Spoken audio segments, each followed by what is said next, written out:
Good afternoon. Thanks for joining us on this January 24th work session. Up first today we have Horizon Goodwill of the Valleys Project. With us today we have Dave Schuster. Yes. I've also Is brought, Adam joining? I brought Adam Sewell, who's our Director of Workforce and Human Services, to help me out a little bit on a couple of things that he knows better than I do. Let me just get my notes and materials out here real quick. First of all, I do want to state our appreciation to all of you for allowing us to take a few minutes of your time today.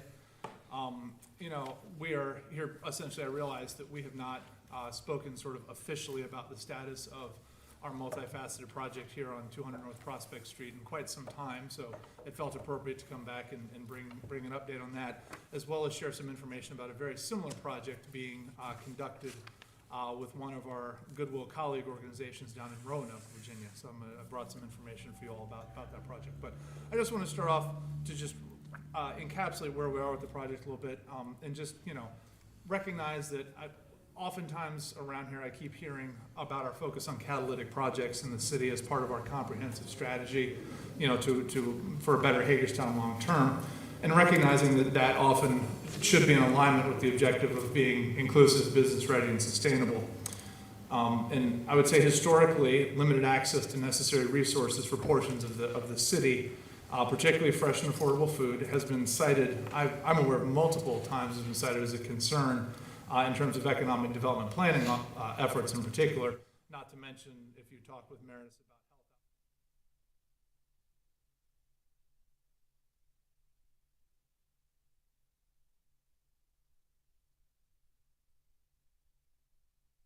feedback. Some developers were concerned about the lack of that resource in the downtown area proper. So I would argue that in the grand scheme of things, as this project has developed over time, that it really has turned into somewhat of a catalytic project for a portion of the city that really aims to increase the quality of life of the folks that live in the surrounding area. So with that being said, I would like to, if I may, I have multiple copies of this. They're paper clipped together. I would just pass these materials around. This is some information. This is both two news articles that were from the Roanoke area, and then a summary of the project that they are doing down there. And I'll talk you through it, so you don't have to necessarily read all of that right now. I'll give you the high points here in a second. But the reality is that both of our projects are very similar, and they both aim to reduce health and economic disparities through unique partnerships and investment strategies. And I would suggest that the impact on people's lives and economic circumstances by having access to affordable food, are able to improve their health, and also have access to supportive services that Goodwill's traditionally provide to individuals, ultimately, hopefully lead them to be able to lead more productive lives, have greater financial mobility, and a better quality of life. So down in Roanoke City, in partnership with Goodwill of the Valleys, they have a neighborhood that is very similar in demographics to the Jonathan Street community. Down there, it's roughly referred to as Northwest Roanoke, or the Melrose neighborhood. But quite honestly, it is actually a neighborhood that a majority of the city's black residents were displaced to in the 50s and 60s, when quite honestly, they were redeveloping, and some might even go so far as to use the term gentrifying another portion of Hagerstown. So they were all dislocated to this community, and not shockingly, lack access to critical resources at this point. So if you look at the health and the economic and access demographics to that community, they're very much mirror the Johnson Street community. I know this because after they heard about our project, they consulted with us on how we got to the place that we were with our project before they launched theirs. So their project has four components. They're doing a grocery store that the Goodwill there will own and operate. They are doing a wellness center that will be staffed with medical and dental practitioner partners. They are also including a banking finance center that will be run by a partner. They're not getting into the financial lending business. And they're going to also include what is referred to as an Excel Center, which is an adult charter high school that will award high school diplomas as opposed to GEDs, but for adults that did not complete in the, I forget what the law is in Virginia, but in the 18, 20 year window that they have to complete down there. Recognizing the unique opportunity presented by some of the COVID-19 fiscal policy actions that have been taken in the last couple of years, both the city of Roanoke and the Goodwill down there realized an opportunity to invest some of those funds to advance this project, which was a known need in their community as well, that this community lacked this access. So Goodwill already owns the property that they're using. They've got an estimated renovation cost for this project of about $15 million. And the city of Roanoke at this point has contributed $10 million of the ARPA funding that they received to support this project, leaving that Goodwill at about a $5 million gap to close on that. The cost there is mostly driven by the fact that their facility is slightly bigger, and I've been in that building. They honestly have to do a considerable amount of demo and rebuild to repurpose what is in that facility now for these future needs. Shifting to our project here locally, and some of the updates that you all may or may not be aware of. As you probably recall, we are planning also to open a grocery store in the area. And I want to highlight the business model for that. It's an interesting tension to maintain a balance between offering food at an affordable price as an independent grocer, and keeping costs low for the community while trying to actually run a business, as you might imagine. And so we've been doing a lot of creative lead-up work to try to figure out how to do that. But at the end of it, we anticipate operating this business as a break-even enterprise. This is not supposed to, unlike our thrift retail that generates discretionary funds that we use to pay for our mission, this to us is really a community service project, for lack of a better way of putting it, because to keep prices low, that's going to be part of it. We're going to try to cover the operating costs, and that's basically it. Obviously, if we do generate surplus, we would put it back into programs to benefit the folks in the community. As a result, it is a new business though, so it will also create probably, I think its last staff estimate was somewhere in the mid-20s in terms of jobs, and a grocery retail training platform as well, in much the same way that we use our donated goods retail as a training platform to help folks gain some work experience and skills that we can potentially transition them to other employers that might be in need. Within this model, we've also been working with the county, particularly Leslie Hart, to talk about how we might also bring locally produced products into the city as well, knowing that can sometimes be a challenge for folks here to get some of that stuff that the farmers don't necessarily have the wherewithal to come in all the time and vend those products themselves. We're not the only ones working on that, I realize, but it's another opportunity, we think, to better connect with the agricultural producers out in the county and bring some of that stuff in for accessibility in the city as well. Newer to the project than the last time I would have talked to you about this is that we now have a portion of the building that will also be dedicated to a free medical and dental clinic. That is absolutely in partnership with Meritus. Goodwill is not at all getting in the medical business, along with a couple other healthcare navigation partners. But that project is actually will be funded for the first 2 years through just shy of $1 million that was obtained from the state of Maryland. That we obtained actually so that we could hire Meritus to provide those services free of cost. The idea being that having access that's readily available in the community, hopefully those folks then will be ready and frequent participants in the healthcare process, and that some of them through healthcare navigation might obtain insurance and therefore become a revenue stream eventually to help subsidize and sustain that project beyond the first 2 years. We will also offer a connection through that to mental health resources. I believe we'll have a licensed clinical social worker on site, but they can also then therefore try to refer to other mental health resources as needed. And then the final piece, perhaps not shockingly, we've been doing workforce and human services there for pretty much since we've owned that building. Those programs are all funded through monies that we generate or through grants now. And this is where I'm going to turn it over to Adam to just give you all a quick overview of what that looks like today, because it has changed dramatically over the course of the last 3 years from what you may recall or what you may know about what Goodwill does, because it's substantially different now than it has been. So, Adam, if you don't mind. So in this space, today, if you were to come in today, you would have obviously multiple healthcare options and things like that, but also we have teams there that provide workforce development, training, whether that's paid work training. We can get people connected with sector certifications. We work with Heavy Metal Playground. We can help people with community employment. Last year, we saw almost 100 people obtain competitive community employment that's outside of us through programs we did right outside in and through that whole building. On top of all that, though, I think what is unique here is that we also offer our Young Adult Solutions Center, which is on site, and then also our Adolescent Clubhouse. And I think some of you guys have heard of what we're doing with the Clubhouse. That was down kind of catty-cornered to the Dagmar. We've been able to consolidate that because we saw the need for where this building was located.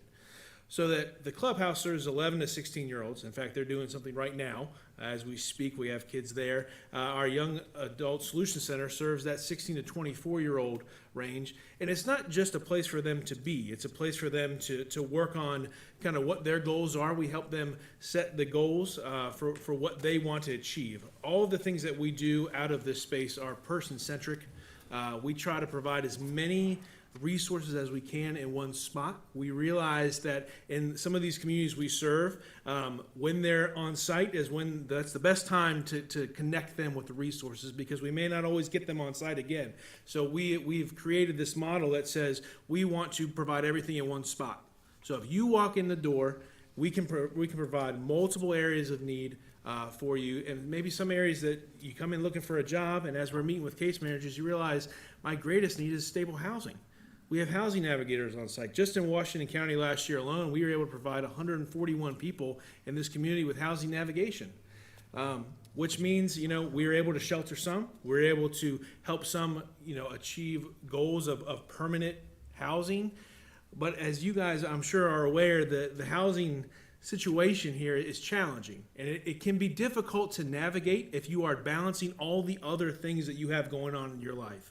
And so we're able to offer that staff there on site for people that are seeking that, not just for adults but also young adults. In this city we also have our young adult shelter just down the road, where we're able to have 11 beds open year round, where they can be throughout the day, throughout the year, where they get their own room, and it's been an incredible success from our end. And what's been really cool is that's even noticed at a state level. What we're doing here in Hagerstown with the support of you all is different, and it's unique. Even across our Goodwill networks, what we're able to do here is different than even a lot of our partner Goodwills are able to do, because we're able to meet those holistic needs and those wraparound services. So if you come into this building, it's more than just I need a job. It's maybe I need a job, maybe I don't have health care, maybe I need to see a clinician that day. We were running free breakfast for a long time, maybe you just needed a breakfast. That's okay, because we're able to engage you where you are. And I think that's the key to what we're doing up there North Prospect, is we're able to engage people where they are. A couple months ago I was in here to share with you guys about our outreach efforts. And just to update you on that, we do have outreach coordinators now that are out in the community. Tomorrow is a HUD big day in the HUD world. Tomorrow is the point in time count for all of the country, and that's where we go out and we count anybody who's experiencing homelessness, and we're able to do a lot of that through these outreach efforts. We're able to open up tomorrow as a warming station, just in case. You never know what the weather's going to do, but we're going to be there, and that's the beauty of what this facility is enabling us to do, is to meet multiple needs all at one time. And so the grocery store, the medical clinic, it's all part of the global holistic wraparound service that we're able to do here in Hagerstown. Thank you, sir. Yep. Just a couple more key points about this particular project, and a little bit back to the comparison with the Goodwill of the Valley. So similarly to their project, we already own the property there. That's why we ultimately decided that this made the most sense to sort of reinvest in this. Back in 2017, actually, we spent over $400,000 to repair the entire exterior facade of that building, replace the roof. And some of you at the time may have noticed that we had an old brick chimney that was kind of doing one of these numbers on the back of the building. Well, determining that it didn't have any historical character to it, we shortened it down so it was safe and removed the hazard of that. But not necessarily a project without some financial significance. And, looking up Prospect Street there, noting that we are not alone, and that we have several neighbors who are also working through the process to try to repurpose some of these old industrial buildings that are on that block. We're all still zoned as industrial restricted down that street. And I should pause there for just a second and say this project, to get where we are today, has not been without some challenges, and so I do want to state our appreciation to Scott, the entire Economic Development Office, and the Planning and Zoning Office here for helping us navigate that, because we did clear the last of our I call it bureaucratic hurdle internally. It's a necessary and proper thing to get done related to the availability of parking at the Board of Zoning Appeals meeting here recently. So, but we would not have gotten there without the help of all of those offices working with us to try to figure out that solution. And I share that because I'm here enough and I hear enough to know that isn't always the response that those groups get. in the city, but in this case, they have all been very supportive of us in this initiative, so we do appreciate that. You know, so I think there's a number of us down that block who are all trying to find better uses for property, better meet needs.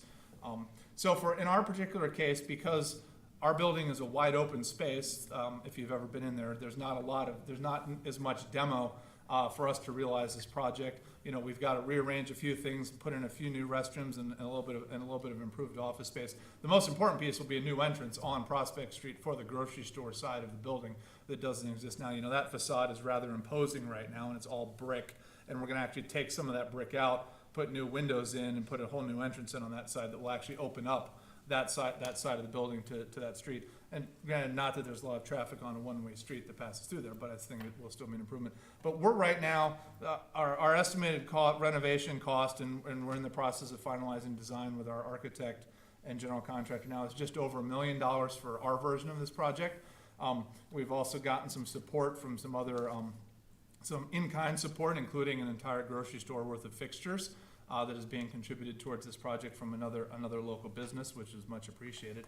We have obtained $535,000 towards that amount up to this point.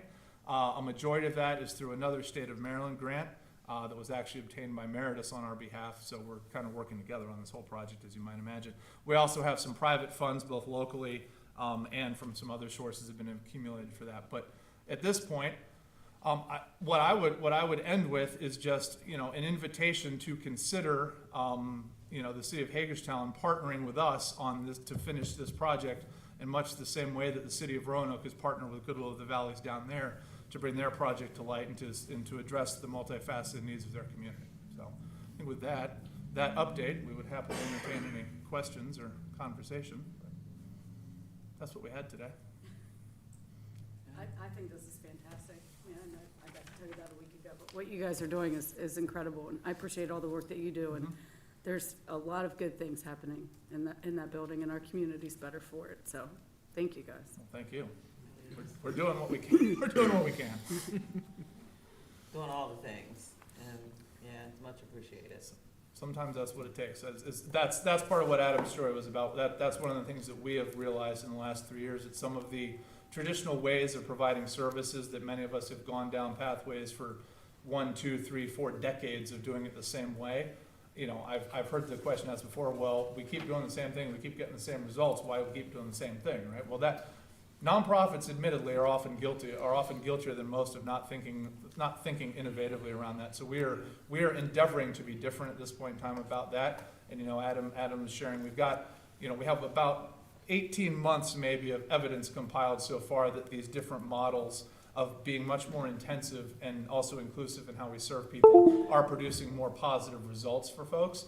You know, I wouldn't, having had to do some research myself, I wouldn't consider that to be conclusive evidence yet, but it certainly seems to be going that way. And most of what we're doing, quite honestly, some of the models foundationally have been borrowed from other communities where it has been proven to work. We do adapt to the local conditions and what other partners and you know, excuse me, the needs are. So. Do you guys have any other questions? So what's your ask from us? Well, in much the same way that the city of Roanoke decided that it was a good use of some of their ARPA funding to support that project down there, because the demographics, I think, align with groups that were likely disproportionately impacted by the pandemic. And I think the same holds true for a good portion of the Johnson Street community. Well, and honestly, I refer to the Johnson Street community because that's where we are. If you look at most of the mapping, it expands beyond that. It's not just that community in Hagerstown, Quonset, that fits that category. So, you know, at this point, it was an idea to bring the update forward, share that has been deemed to be potentially a good and valid use of those funds in at least one other community, and to put that forth for your consideration. What's So your they asked for funding gap? 10, they gave 10 million. Yes, they You're not did. asking us for 10 million. No, I mean, at this point, if you want me to be explicit and reverse engineer the math, we need just a smidge over $1 million to finish our project, and I currently have We $535,000 need in the bank. 465,000 at least. Exactly. Have Okay. you asked, The county. just putting it out there, have you spoke with the county? I absolutely have. In fact, we have funding requests submitted to the two programs that they have open right now. Not specifically to just go pitch ARPA funding, but they have their surplus funding, their community organization funding requests open right now, and we've applied for funding, one of them to support programming there, one of them to support capital expenditures. And quite honestly, the one other thing that we didn't point out, everything that we do there, and again, with the business plan for the grocery store, all of these things are things that we mostly already do or have a sustainable operating plan for. The lift for us is the capital investment to get it started, if that makes sense. So we are not looking for funding to start a program that we don't already have a plan to fund, if that makes sense. So that we've got that part fairly well covered at this point based on our other business models, generation of our own discretionary funds, et cetera, so. But yes, we have asked the county in a way that we thought would be, that they would see it as a good use of funding as well. So are you saying that you have applied through that county process? Yes, and we will find out, the latest intel I got from Susan there is that that's probably an April notification, maybe around there. And then one of those funds they can award immediately, one of them, since it's part of the FY '24 budget, won't be technically available until July. So I think for me, and I think I've said this as other groups have come in and requested funding, two things. What Washington County is doing is similar to what I have experienced seeing Frederick County doing with the funding. And on those requests from organizations for fundings of this level, I think it is imperative that the city not reinvent the wheel, but have some program that provides for equitable application of funds through the city. We have individual presentations that have come before us, and we've kind of hesitated on any number of them, in the last several months. And I think it's because each one clearly sounds like a worthy cause, but with hundreds of those operations in the city, I think it's hard for any membership or majority of this body to say, that's the one that gets that level of funding. So that's my 2 cents. That's good. That's fair. Yeah, we'll talk with Michelle and. Yeah. Yeah. I mean, I love we all love the project. We know that it's. Yeah, we know it's- We know it's big, As so. I said, it was just bringing up to date, sharing some other similar projects and saying, support and partnership in any capacity would be appreciated. Yeah. And just asking to consider that. Thank you. Yep. Thanks, Thank you. Absolutely, no, we Thanks, Adam. appreciate your time, thank you very much. Where are you going? And up next, we have preliminary agenda review. Stop me if you have any questions.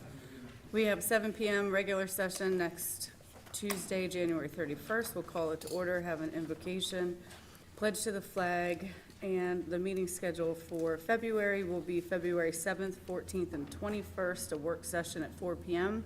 The 28th, a regular session at 7 PM. We have some appointments to the Board of Zoning Appeals, and we have recognition of 30-plus year retirees. We'll have citizen comments in person, or you can email them to councilcomments@hagerstownmd.org no later than 5 PM on Tuesday, the 31st.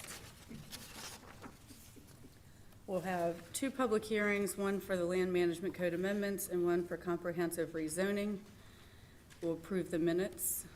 For consent agenda under engineering, we have a 2022 pavement preservation program for $280,000. Change order for additional handicap ramp construction for $50,000. Acquisition and delivery of trash totes Phase 1 for $71,721. Fire Department Hearst tool replacement for $78,492.82. IT, we have ESO Fire RMS Incident Management Software renewal for $24,705.60. Planning and Code, 2023 Ford Ranger for $32,890. Public Works Pool Concessions Agreement for Nina's Curbside Cafe for $1,200. Repairs to the fuel dispenser pumps for $11,178.88.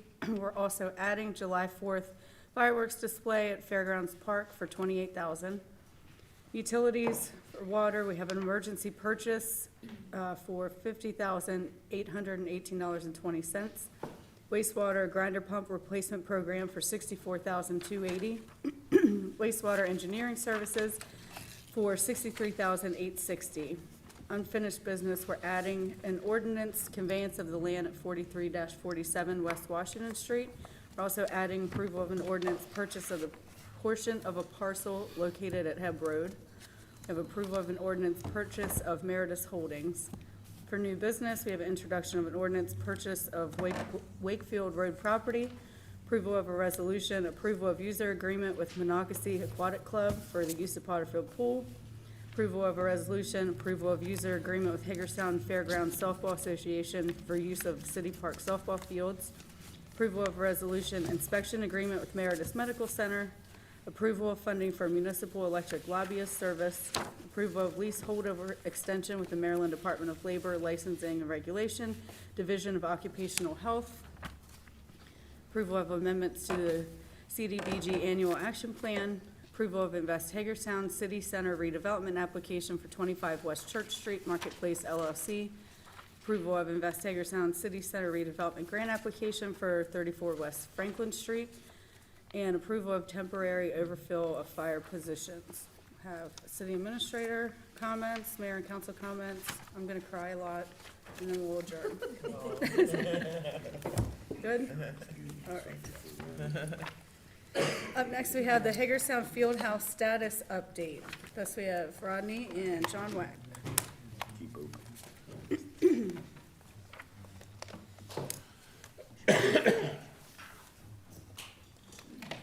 Afternoon. I want to get you up to date on the Fieldhouse project. We are making progress, and just wanted to review some of these things with you and see if you have any comments or questions. So first off is on the funding.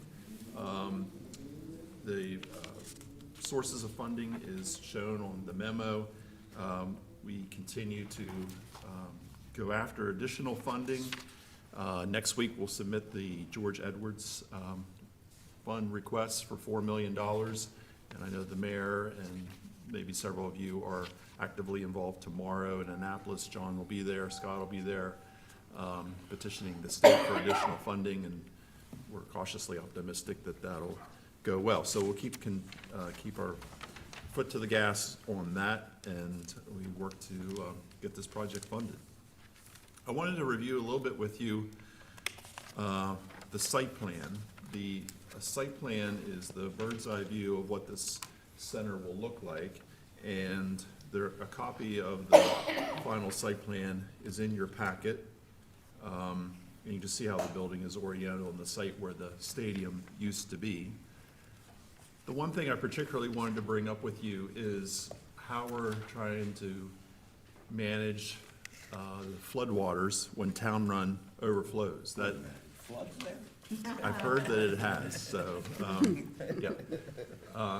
That's not gone away, that's still an issue, so how can we approach this? So, in our work with John, Frederick Seibert, right down the street here, civil engineers put together a very detailed 2D model of what happens in a storm when Town Run overflows.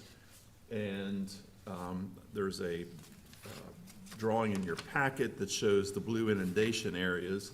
Up on the screen is the detail of that model that basically shows that the water, as it comes out of Town Run, will go around the building and go out towards Memorial Boulevard, and the depth in the parking lot will be anywhere from 6 to 18 inches. This is a 100-year storm.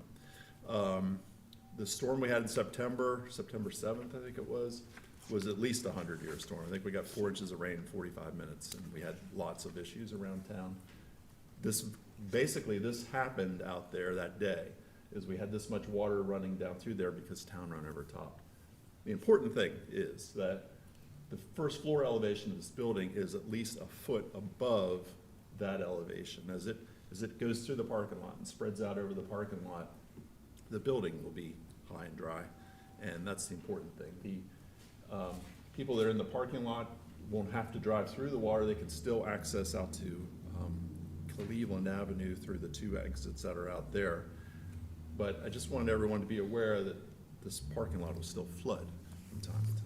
So there's not much that we can do about that unless we're interested in building another box culvert system adjacent to the one that's already there that's probably could be a lot bigger than what it should be, what it is. So that's how we're handling that issue. It's basically going to overtop and flow down through the parking lot, just like it does now. Then, Sounds good. Sounds fantastic. and we can talk more about that as you'd like to. There's a developer's agreement that we're putting together, that a copy of it is in your packet, that John's attorney and our attorneys have worked on in great detail, and basically this gets the structure built. It is the contract between John's company and the city to help us as we finish up the design of the building, which you've already approved for him to do that, the bidding, and more importantly, the construction management as this thing goes to construction. It's a detailed agreement. It, basically, they're gonna hold our hand through the whole process and work to get this thing built. The fee for that is not to exceed $400,000, which seems to be in line with other construction management services that I've seen. And again, this draft copy is in your packet that we can discuss in more detail as you wish. And then the last thing I wanted to highlight is the lease. So the thing is, the facility is built, and now we need to have a lease with our tenant, Eastern Sports Management. So as of right now, we continue to work on that agreement as well. And some of the key points in it are bulleted there in your memo. We're looking at probably a 20-year lease. The basic rent is just $1, but the additional rent that they would pay is city property taxes, any payment in lieu of taxes, admission and amusement taxes, and any profit sharing, revenue sharing. The revenue sharing in the lease will be the equivalent of 50% basically of the profits that the place makes will come back to the city. So all that adds up to a minimum annual payment to the city that will be not less than, I have $500,000 in here, that's an error, it's $350,000. So that'll pay the debt service on at least $5 million of debt that we would have for this facility over 20 years. So essentially, the operations of the facility will pay that amount of debt service. And he's guaranteeing that they'll give us that much payment every year. Then also, a very important component is maintaining the place. So there's a capital reserve fund that's being contemplated that the tenant will put at least $150,000 a year in that, and that'll be used by the city to maintain it, because we are gonna own this building. And that would be to maintain the structure itself, the walls, the roof, the foundation, and the site, stormwater management, the major operating systems of the building, all that would be owned by the city. And this $150,000 a year fund would come to the city that we would use then to make any of those capital improvements over time. Did I say anything wrong? No, that's right on. So that's a lot. I just threw a tremendous amount at you, but And since it is a lease, it's key to note that if there are negative cash flows, we are responsible for the negative cash flow of the operating business. We're gonna get guaranteed $350,000. That's correct. That's right. Yeah. Yep. And you're guaranteed to put $150,000 in capital reserves. That is correct. Okay. Okay. It sounds perfect. Sounds perfect. Now we need to go get $20 million tomorrow, so. Yeah. got it. We'll handle it. that will Yep. solve a lot of issues right there. Yeah. I'm in. Let's do it. Do you guys have any questions? The lease is a very long, dense agreement that we haven't brought to you yet. We're still working on that, but those are the key points right there that we What just. matters. And then just on the schedule, the site permit has been applied for. So the the statement that the project is shovel-ready, I think is a credible statement. And the building permit ought to be shortly thereafter. Awesome. It's on the planning commission for February 8th, so that process will be wrapped up, and it could be ready to rock and roll here in just a couple months. I think the schedule is gonna be controlled by what the requirements are of the state money, Right. how fast they can process it. Everything requires money. So I think we'll see how that goes. You like money. You like money. Don't we all? You guys good? Yes. Kristen? Yay. So good luck to everyone tomorrow as you shake the bushes. No pressure. Thank you. Shake the tree. They've scheduled another meeting while we've been sitting here, so Well, we're there gonna we be go. busy. Yeah, we're gonna be busy. Long day. Yeah. See you at 8 AM. Yes, ma'am. Thank you. Thank you. Thank you. All right.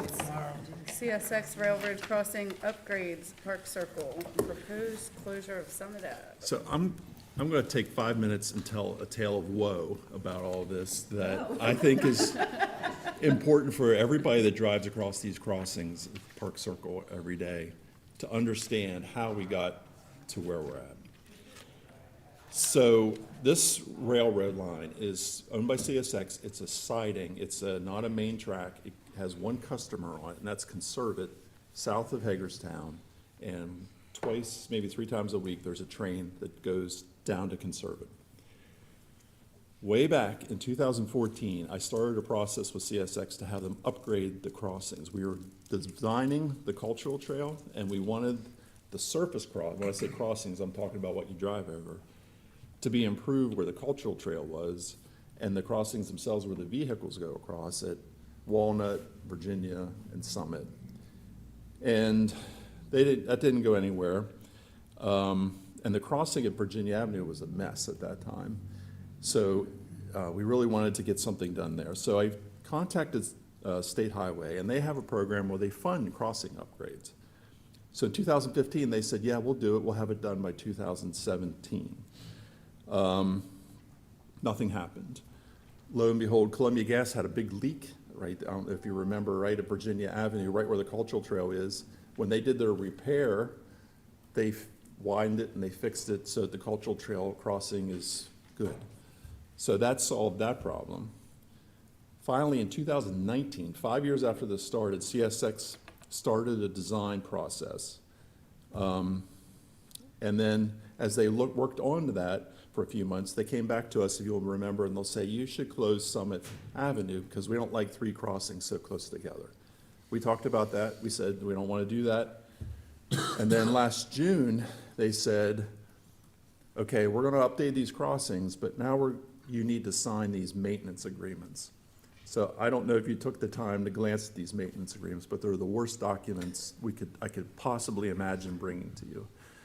Not only do they want us to pay them a fee every year to maintain the crossing and the new signals that they're putting in, to the tune of about $7,000 per crossing, they also want us to assume all the liability for these crossings. So even if they're negligent, they want us to assume the liability for these crossings if we sign these agreements. So obviously, as staff, I can't recommend, our attorney can't recommend that we sign that. So as soon as I got these agreements, I said to them, wait a minute, our roads were here before your railroad siding was. Back in the 1800s, we have maps in our department that show that. It's called prior rights. The roads were there before the railroad. I sent them that letter. They finally came back to me and they said, okay, here's the deal. You need to close Summit. You don't need any agreement for Virginia. For Walnut, we need an agreement because you have sidewalks there, which is total baloney, I think is a word I'll use, because all roads have sidewalks. Of course, that makes no sense at all. And then, oh, by the way, you have a crossing at the Hager House that we want you to pay a fee for and sign an agreement for. And I said, it's the oldest building in Hagerstown. Of course it's had a road there way before your railroad ever was built. It's just asinine. So, as you can tell, I'm frustrated by all this. Like this. Frustrated voice. Asinine, I don't know what's Wow. gonna happen. Asinine. So- That's what let me know. So, here's where we're at. We have money to build it through state highway, but unless we sign these agreements, the project's not gonna proceed. And I would recommend that we don't take the money, we don't proceed with it, because these agreements are just unacceptable. And if you look through them, I highlighted some of the best parts in yellow. Not the best parts. But if you would want to proceed, which, we want the crossings to be safe, we want them to be easy to drive over, then I guess the recommendation would be that we close Summit, the Virginia Avenue, again, they're not requiring agreement. And then Summit, I think we would continue to fight that one, because we think we have prior rights there. And then the Hager House, I guess we'd have to sign an agreement on that. But these agreements are so terrible, I just don't think we should enter into them. So all that said, thank you for letting me get that off my chest. All that said is, I think we just have to tell the state that we're Okay. not interested in this anymore. Yeah, And let the CSX do what they have to do with the crossings. yeah. I think that's the Agreed. best decision. Sounds good. Yeah, I don't think we have any choice. I have a question. Yes, sir. So, maybe indirectly related, and maybe this is a discussion for, maybe this is a discussion for closed session, I don't know. I understand, the federal protections that railroads and their crossings largely enjoy when it comes to other transportation networks, especially in urban jurisdictions. But given the number of incidents of pedestrian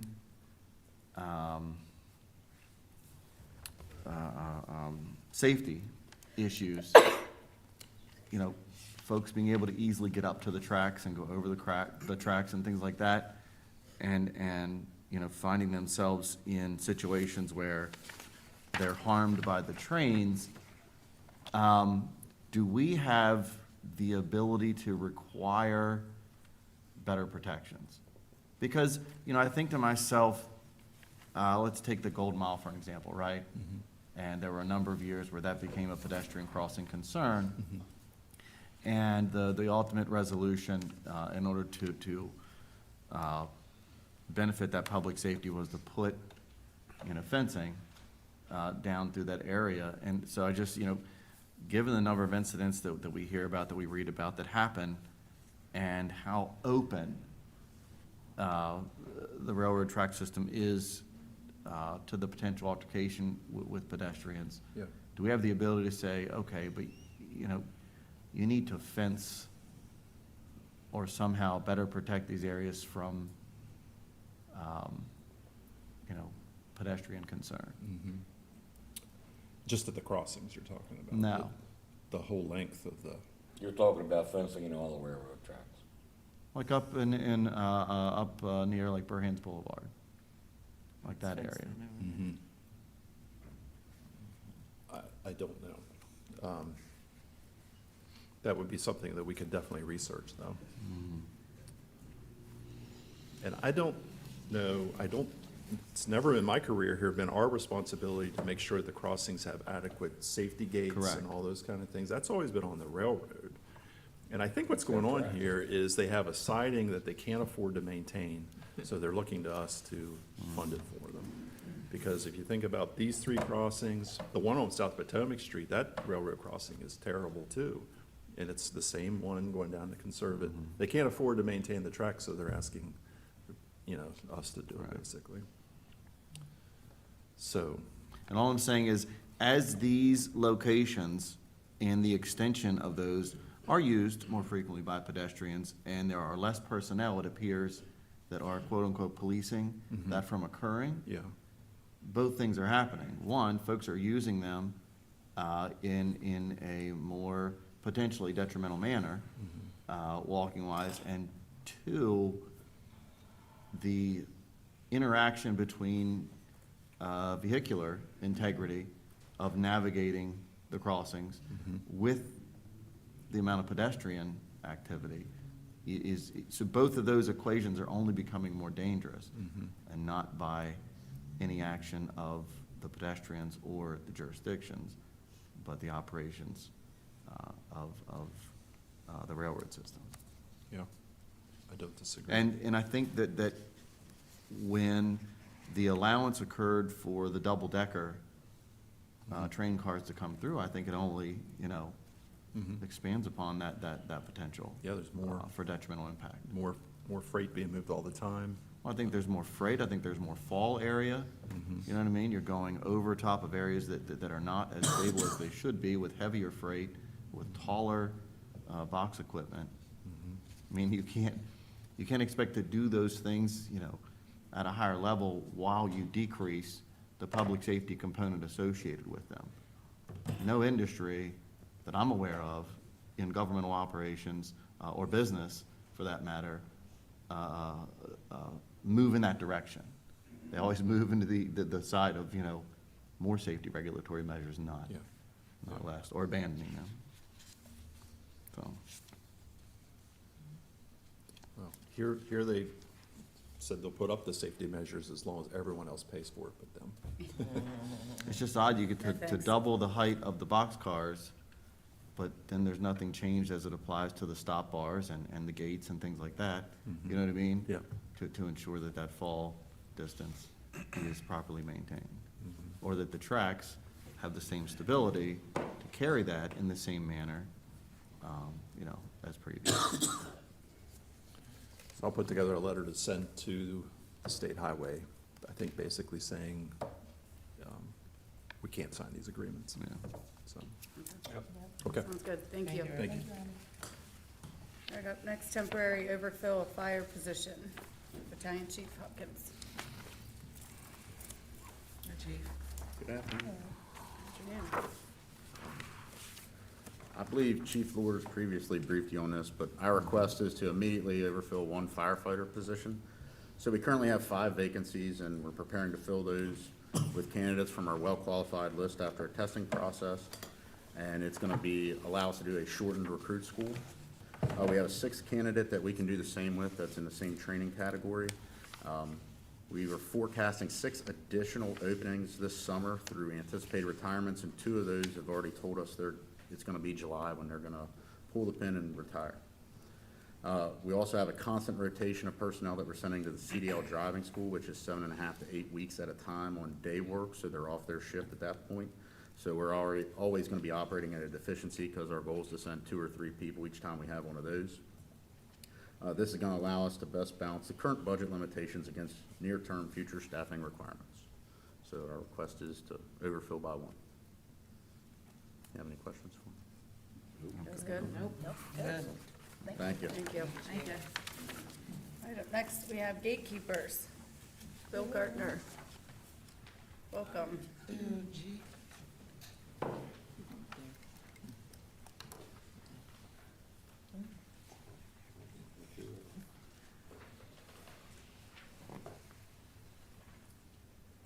They first asked us for the secretary.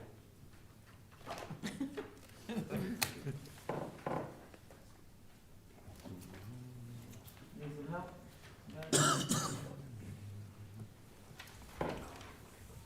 Bill, I'll do it.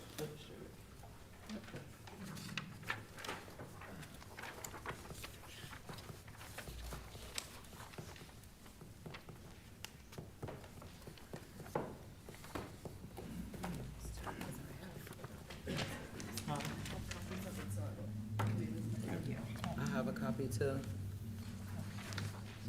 I have a copy. Oh, Yeah, I have like 2 copies. all right. Mine are filled in. Bye, Bill. Thank you. Yes, you too. I've never been in his office. Yeah. Not He's recently. getting these from all over the world. Presents person in that, completed workbook. It's really cool in there. Really, really cool. Do we have a film, the video? Yes. You wanna show that first? Good, yeah. I'm nervous. You're nervous. You've done this before, Bill.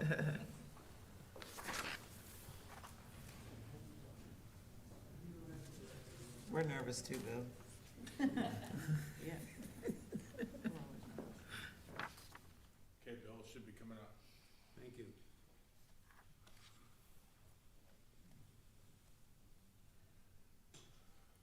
Incidentally, I'm on the board of Goodwill, full disclosure, on and off. This is my year. I don't think there's any better story in America than the story of redemption. And one of the things we're focused on at the American Idea Foundation is to help finance really successful poverty fighting programs, especially in areas of anti-recidivism programs. And Gatekeepers is one of those really promising programs that is taking men and women coming out of jail and prison and helping them turn their lives around so that they don't go back. I'm the executive director of Gatekeepers, Hagerstown, Maryland, and I started this program when I left prison 8 years ago. Started a grassroots reentry program based on the ability to get inside prisons, get inside the detention centers, the jails, and just dig out people and march them back to our office and see what we can do with them. There are 3 prisons in one jail in a town of 50,000 in Hagerstown, Maryland. So the state of Maryland sends a lot of their criminals to Hagerstown to serve their time. And so Bill designed the curriculum at Gatekeepers by combining education, work, relationships, and your relationship with God, bringing those things together in a very proven plan and method, which can take a long time. And getting through that, what Bill has done at Gatekeepers is shown a total comprehensive approach that works to make sure that people don't go back to prison. You can't come away from an experience like this hearing these personal testimonies about redemption, about people who went through really tough lives, who had some serious problems in their lives. It's so heartening. It gives me a sense of hope and optimism. It's the precipice. It's really, you find that precipice in your life. Like mine was 2 years before I was out of being incarcerated. I found that precipice. My mom died. I was on the minister's board. I've been preaching for 4 years. And I wanted to be something more. There's more to life than being incarcerated. And I've been in and out of prison all my life. I was a menace to society, man. I loved to drink, and when I drank, it enticed the use of cocaine. But I haven't touched none of that stuff since April 24th last year. My family is Gatekeepers. It's not like going into AA. You're not being ostracized. Everybody is comfortable and everything is wonderful. It just appears to me the spiritual component is really what's going to save us. And that's what helps people get out of prison. And I know that. Not just get out, but stay out. That's what's exciting about this idea of making these connections, of scaling programs that work, and making sure that people get involved in the war on poverty. It's personal, it's individual, and it can be scaled to the rest of the country. And it's not just government, it's civil society, it's businesses, it's everybody getting involved. And that's what we're trying to do at American Idea Foundation.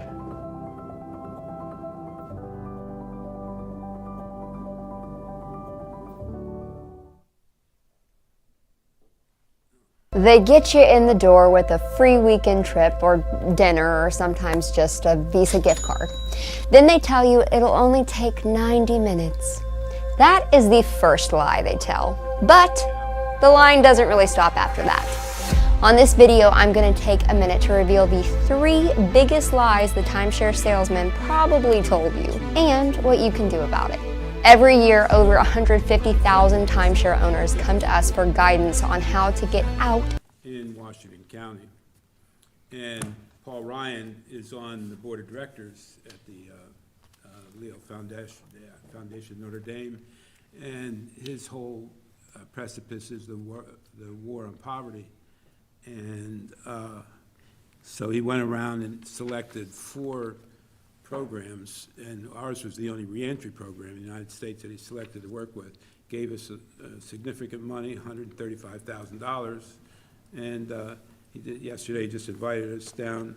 I'll go down to DC the second week of March and be on a panel with some of his people on reentry and how it causes poverty. And of course, here in Washington County, the reason I'm here today, the reason I'm in Washington County, first of all, I was locked up here for 8.5 years. And at the age of 70, I got out. I had no idea, where I was, who I was, what I was going to do. But stepping back into the, taking the prison scenario and deciding to live as opposed to deciding not to live, brought me very closely to here.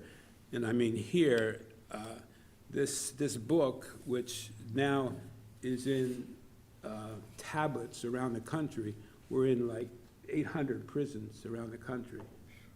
This book, based right here, and it's a junior high book. And it's just simple stuff that the prison system refuses to teach. They bring in scholars. They want to get Georgetown degrees, University of Maryland degrees, Goucher degrees. 60% of the people we deal with cannot read. And we see that, and that's right here in this town. So essentially what we sold Notre Dame on was that homelessness, which we all share here, and poverty is the worst form of violence. And it creates violence, and that's right where we are, right here in our city. 6 weeks ago, I spoke to the, I've been hitting on the Catholic Charities in Baltimore, and the Archbishop, and he gave me him and his board, and I went down and spoke especially about this, about poverty causing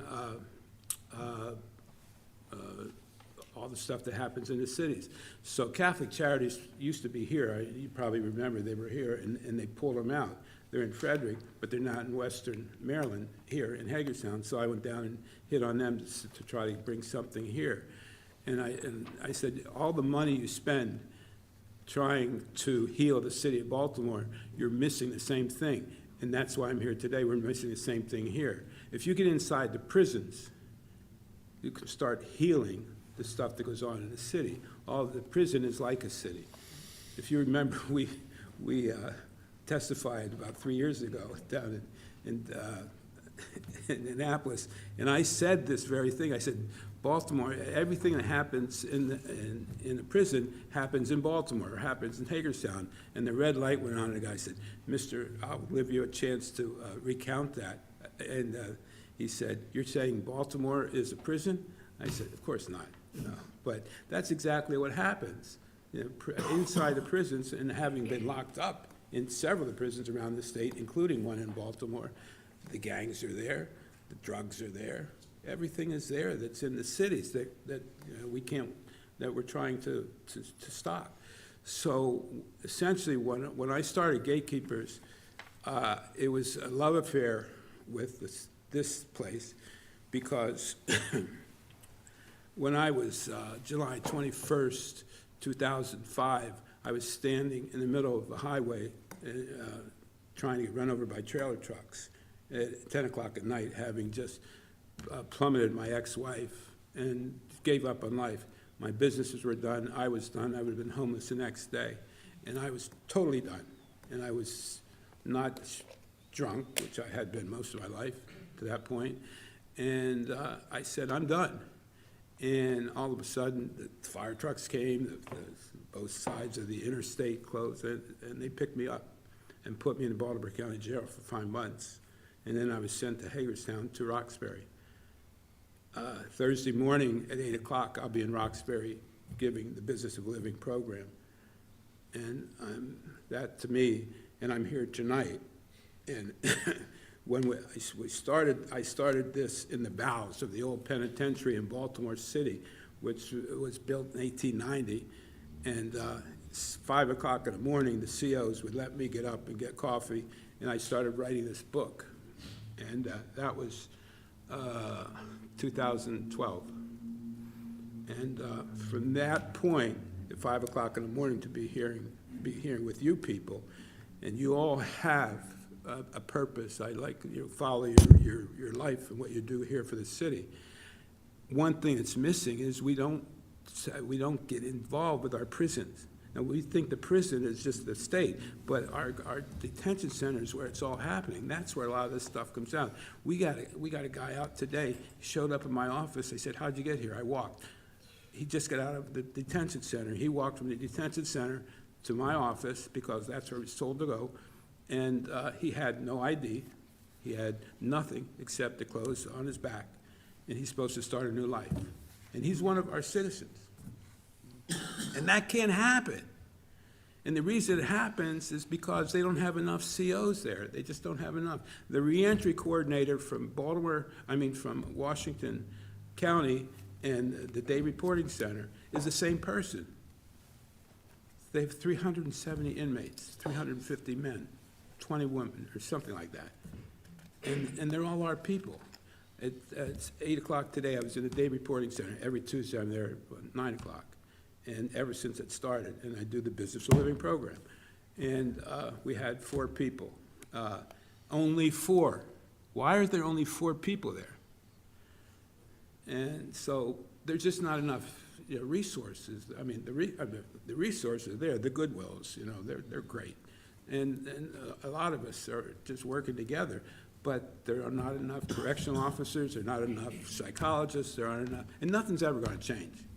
I say 8.5 years, nothing will ever change unless we do drastic things. And the state is trying to do it, but we have to do more right here. I think it has to come from here. Someone has to do that the way you want to build the soccer programs and this stuff, which I think is great, the way you want to do the homelessness, the way you do the business aspect, and the way you do you. I mean, you do everything. And the Jonathan Street program and the basketball program, everyone, and Purple, we're going to lose Purple. So, but prisons has to have that same passion, because it's not going to change. And they try to change, but what we created is so simple. Every day you get smarter, every day you get better at your job, every day you become a better person, then you have a spiritual component to that. And the spiritual component, I gave a talk to the Downtown Rotary Club 2 weeks ago, and I explained the spiritual component, what that means. Because everyone gets cold feet. As soon as you mention spiritual, they say, well, you can't go to church, you can't mention God, they can't do this. Well, that's not, spirituality is who the hell we are. And we all have a soul. And when we go to prison, it's fractured. When 60% of the people can't read, they walk into your office, and there's 600 people have walked into my office. We're doing an evidence-based, we have a new intern. We're doing an evidence, right now we have 600 questionnaires we went over in the last 4 days. Just trying to do some evidence-based stuff, which I hate. So, so what we realize is that there's just nothing going on unless we do something drastic. We have to do drastic things. And so the simplicity of it is that every day we try to be a better person. How tough is that? So the spiritual component, again, 60% of the people can't read. Most of the people get out. They cannot define what their soul is. So how can you get out and build a new life? Walk over to, from the old jail, the jail to the city, no place to go. This kid is no place to go tonight. Where's he going? $35,000 a year of taxpayers' money goes to that. Why can't we have more people working there? Why can't we get some stuff going?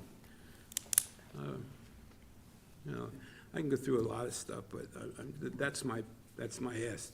It's not about gatekeepers, it's about awareness, prison awareness in Washington County. The difference between the prison system and the county system. And there's certainly the time to do it. There's enough people that, God bless it, the city gave a lot, the state gave a lot of money away. If you look at how much money we gave away last year, we gave $70,000 away in housing. We gave $8,000 on food assistance. We gave $3,600 on clothing assistance. $17,000 we gave for transportation. What is that for? That's for people getting to work when the buses don't run. And people, when they get out of jail, so they have no place to live, and then they live in the Mission. So you pick them up in the Mission because they have to be out there at 7 or back at 7. And so we try to, just know if the first 2 or 3 weeks of a job, we'll just do the whole thing. We'll pay for his rent, we'll pay everything, just to get him started. And it's the basic needs, and the state is giving that money. So we're not asking for a lot of money on that stuff. Cell phone, you need a cell phone. COVID happened, people would get out of prison. They have to see the parole officer right away. If you don't, well, the parole officer, if you don't have a cell phone, you couldn't see your parole officer. So that stuff, it's just simple stuff again. And utility assistance, so, but we're a holistic program. We're not a crisis center. And a lot, we give out more bus passes than anyone in Washington County. So the bus pass is a hope. It's if someone comes in for a bus pass, that's hope. We tell people when they get out, don't go to work. The worst thing you could do is go right to work, because you go to work, the parole office is hitting you, you gotta go see your psychologist, you gotta go see, the medical people. So there's just simple stuff that we're missing, and I think we all need to know this. Some of the new things that I'm really excited about, and one of the things that we're gonna need money for is, we finally knocked on the door and we are inside the parole office. Ex-offender running a reentry program inside the parole office. And so what that's gonna mean is that the people who are just get out, they're going to see the parole office. A lot of them don't have the IDs, this is from the state. A lot of them don't have their social security cards, and they're supposed to have all that stuff. Well, I've sat and watched this for 7 years, and I said, well, let us in there, we'll take care of all that. We'll do your work, we'll do that. Just give us an office, and we'll be there at least one day a week, and every time it gets out new, if you qualify them, send them over to our office, and we'll take care of them. So we did an MOU, and we're gonna start that pretty soon. Very proud of that. And ex-offenders in the parole office. So what else is new?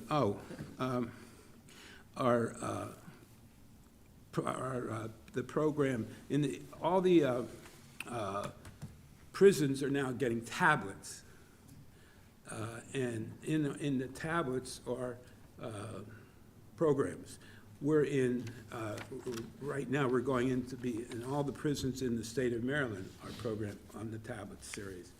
We're working on the technology now, and that's our book. We paid $20,000 to do that. We did the videos that go along with the tablets, so, and we're getting letters from all over the country, people wanting more of our books. Send the book, we got the tablet. And state of Maryland now, a lot of the prisons have tablets. So that's supposed to do a lot. A lot of the stuff is quieted down when the tablets are in, because they go till 10 o'clock at night, and there are a lot of programs, and they can do texting as long as the number is cleared. So instead of using this telephone, they're doing the tablets, and it's really quieted a lot of things down. They're starting to get them here in our detention center as well. Is there a specific ask, If- Bill? Bill and I have we've had several conversations, and Keith, Royce has also been involved. And one of the things we're looking at is through the Blight program. One of the problems is, as Bill talked about, is housing for these recently released ex-offenders. If we could provide some mechanism that through blighted housing, the tax sale, the chronic tax sales, or the abandoned properties, provide them an opportunity to have access to 1, 2, 3, maybe of those once we get them. We're gonna talk about that tomorrow down in Annapolis also. There appears to be legislation getting momentum that's gonna allow municipalities more of an opportunity to get properties faster than what we have been. And then working with gatekeepers and other agencies to be able to rapid house some of these folks, so that they don't end up, being released, which is a great day for them, and then being on the streets, which is just not a situation they need to be in. So that's one thing we're looking to work with Bill. And we always talk about, Bill, meeting people where they're at, and you and the Gatekeepers organization are the epitome of meeting people where they are. And it's just getting to that next part to prevent that recidivism and understand that these individuals are a part of our community and that we should welcome them with open arms and figure out how to make sure that they stay on the path in order to be successful. And I applaud you and this program, and I love that idea. I think that, whatever we can do to help your program and the individuals that need it. Well, I agree.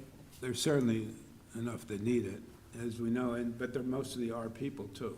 Yeah, In the that's what I county, mean. that's what I They're really, members from of our here. community. yeah, right, and they're not going away. Right. Unfortunately, when they come home and they don't have anything to do, they procreate. So, Yep. there's a whole new generation coming because of this. And I see it every day. Yeah. Yeah, with being, doing the re-entry, going out to the prison and doing the mediations, what they did was they got this data that showed how much money it was saving the state. That every time a mediation happened inside the prison, it lowered the recidivism rate by 7%. So it's the same with the state's attorney. The mediations that happen, it saves the state money. And I think that it's the same with reentry. If we look at how to heal the individuals in our own community that go in and out of the jail system, learn how to heal them, and implement those things, then we have a better Hagerstown. I think that the negative rhetoric that these are people that are being dropped off here, you come hang out with me. Come walk with me. Come with me to Gatekeepers, and I'll show you these people have graduated from high school here. Their families are still here. And they live here, a lot of them. And they're coming out from the county jail and literally have nothing. And so it creates more violence, it creates more unsafe places. So, yeah. And we know that, a lot of you guys have been there. We had 80 people last Saturday we had Saturday morning, every Saturday morning we had 46 Saturdays last year. We don't quit. Every Saturday at the Trinity Lutheran Church, we have a reentry citizens meeting, returning citizens resource club. So 2 weeks ago, we had 50. This Saturday, we had 80. We don't know how we get 80 people. And then, the holidays, our volunteers from Washington, the mayor was there, we had 100 people for lunch. We served a lunch and we gave a goodbye party to the sheriff, and Madam Mayor was there and other people were there. We lost Rob Green. He was running the prison system. He lived in Williamsport. He loved us. And he is gone, but fortunately, his assistant took over permanently, which is really a blessing. And Ms. Scruggs knows us well. She's been up here, and we're going to continue. Right now, nothing's missed. So we're the only people, we're in every prison up here. We started a new program in MCTC on next Monday. It's going to be a one-year reentry housing unit. I'll be going right into the housing unit to get the Business of Living program. It's a year program where they'll have like 5 volunteer organizations from the state running a reentry people, 4 people coming back to Washington County and Frederick County. So we're also working on it. We're the only people inside the prison as reentry ex-offenders. So we're very proud of that. We're going to continue to work with Bill on refining what we see this becoming potentially. And I asked the mayor if we could include Bill on the agenda so that he could tell the story, because I don't think it's a story that gets out enough so that people understand what Gatekeepers is doing, and we will, my hope is we come back to this body in a few months and have a request generated for any remaining ARPA money that we could help Bill expand this project for him. Yeah, sounds good. Thank you for coming. Thank you, Thank Bill. you, thanks a lot. Yes. Thanks for having us. Yep, Thank you. perfect. Video was great. Teach smiley face. I had nothing to do with it. My hair is done.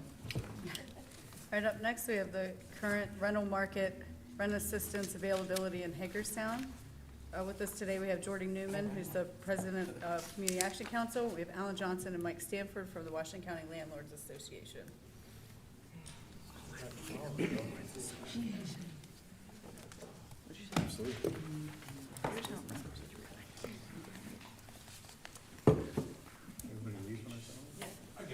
Bye, Jordan.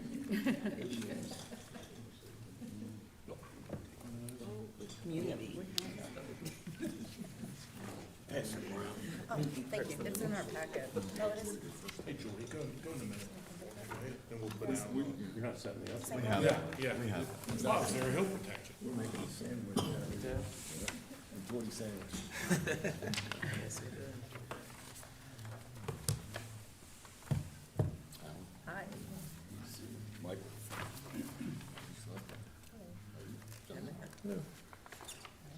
Welcome.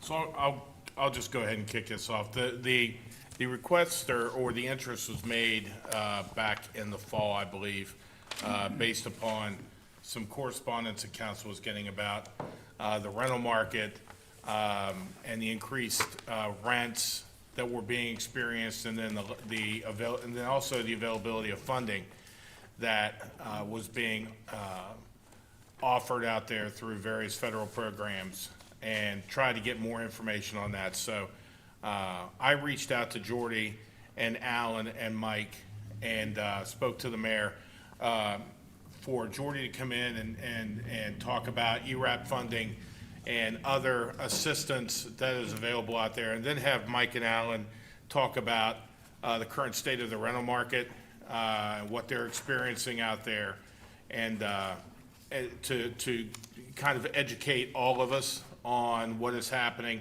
and hopefully educate the public as well. So, Jordy, you want to go ahead with your presentation? Absolutely, thank you, and thank you all for having me today. I'm just going to kind of cover what we've experienced with the Emergency Rental Assistance Program, ERAP, that was obviously a result of the COVID pandemic. We're looking at some pretty serious issues in the upcoming months as this COVID funding is dwindling and there is no further funding on the horizon. And we're prepared for that, and we're encouraging our clients to get back to work. There are still some folks that have been utilizing some programs, and it's certainly time. There's ample opportunity to work in Hagerstown, so we're encouraging them to do so. But they have been utilizing the Emergency Rental Assistance Program. CAC was awarded about $22 million through ERAP 1 and ERAP 2, and both ERAPs had supplemental amounts as well. We were the agency that administered that for the county. Clients could get up to 18 months of rental assistance to take care of their arrears, and then 3 months of prospective rent at a time. This was good and bad in the beginning of the pandemic when your household income is based on 2 working parents and somebody had to stay home with the kids that were homeschooling during the pandemic, or a job was terminated. The idea of this grant was to keep people housed, keep them up to date on their rent, but also help out the landlords to get them paid as well. So we wanted as much of this money to go into the community as possible. So we took a little under 4% admin. We were allotted up to 10%, but we wanted more money going into the community. Currently, we're spending between $500,000 to $700,000 a month through this program. We're down to a little over 3 million, and we project that that'll be fully expended by June. So that's when we have serious concerns that we're going to see a lot of evictions take place. And, you know, we want to do whatever we can to prevent that. This is just a slide on the fair market rent for what HUD has established for our community. As you can see, that it's probably a little bit more than what you would expect. Oh my gosh. And for our grants are very specific, with specific guidelines. I know a lot of people think we just have a bank account and we pay for people that we want to, and that's just how it works. It's not at all. Our grants will not allow us to pay more than fair market rent for apartments. And really, HUD wants you to see 30% of your gross income monthly go towards your rent. So, you know, if you look at our local economy and the local jobs that are offered, that's kind of difficult. We've received thousands of ERAP applications, and this slide is just a result of a range of what we're seeing that tenants are paying to landlords right now. And again, the large concern is moving forward, we're not gonna have nearly the federal funding that we had in the past. And no human service agency has enough money to help with the rent as it currently is. Again, I mentioned about the 30%, so looking at the median household income for the city of Hagerstown, you know, your 30% is just over $1,000 a month. That's And one person. That's the household. Well, okay. That's what I got on my Google machine. There's a variety of different, but that's just a ballpark idea of what we're looking at. So, I mean, as you can see. 42,000 right now is one job at Amazon. One. Not a household, one. Is what? So if you have two people who are working at Amazon, they're making a combined of about 80,000 a year. What position? It's called, My daughter doesn't make that. Pitt something. Yeah. That's our median household income as of the last, whatever study. I'm just telling you from experience of dealing with people that two people working in a household at Amazon are grossing $80,000 a year. Which is fine until there's childcare involved. Oh, I got all I that. mean, I know, right. I get that. That, I get that. yeah, those Yeah. rents are I outrageous. mean, there's a whole lot of different scenarios, yeah. I get it, yeah. In CAC, we have That's outrageous. 37 rental units for low to moderate income families. So, I mean, we're involved with this too. I mean, you know, we ran into issues with clients not paying their rent also. I mean, I understand it's a problem for everybody. And then this slide just kind of gives you a ballpark idea of what, you know, your wage is, and then this is, of course, gross. So where you should be looking at for your rent. It's definitely a struggle for a lot of our clients. There are, as you pointed out, ample opportunity for employment. Unfortunately, with our grants, we can't require people to go get certain employment. You know, we're low barrier, we address issues, and our mission is to help families out of poverty. You know, we want to help them succeed.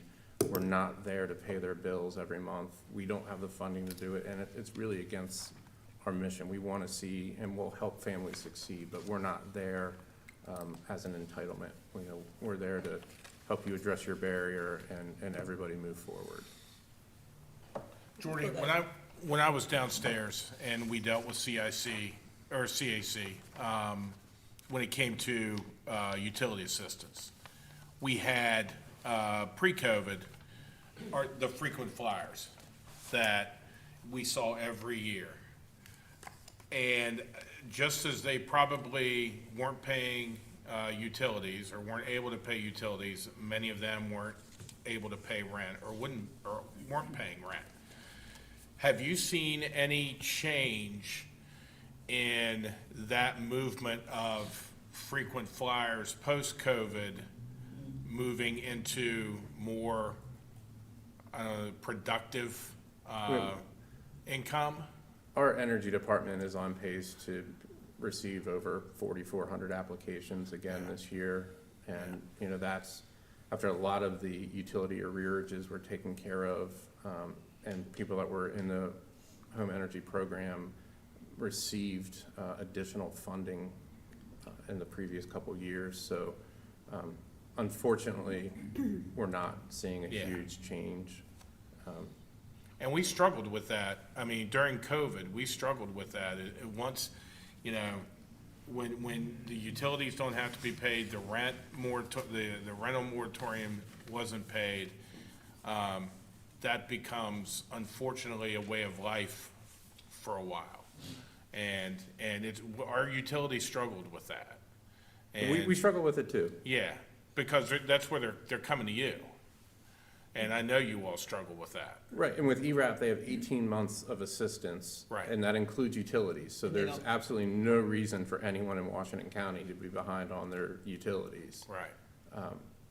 But, you know, we've had people use up the full 18 months and then complain to us that they need additional assistance. Yeah. Do you have to have a job for if you? No, one of my personal criticisms as Joe Public, not CAC director, the state and federal government kind of pushed a lot of these grants out as an emergency response without giving it a ton of thought of the long-term impacts. Right. And, you know, the first COVID grants, you had to actually demonstrate how COVID impacted you. With ERAP, you just had to say COVID. And groceries are more expensive now because of COVID, and you qualify. Now, there are income guidelines. I mean, you have to be 80% or below the area median income. But outside of that, there are very little restrictions. Because groceries didn't get more expensive for people who are above that 80%. No, you have a special card. You don't use that one? Have you found through this extended period that it has been more of an experience of all, or meaning your majority of clients come in and seek, you know, a majority of the funding for a majority of the time without change? Or have you found over this period you have been administering this funding that there has been an evolution or a progression of clients going from, you know, I need $1,200 a month, every month for the next 18 months, to more clients coming in and saying, I need $600 to make the difference, you know, going forward?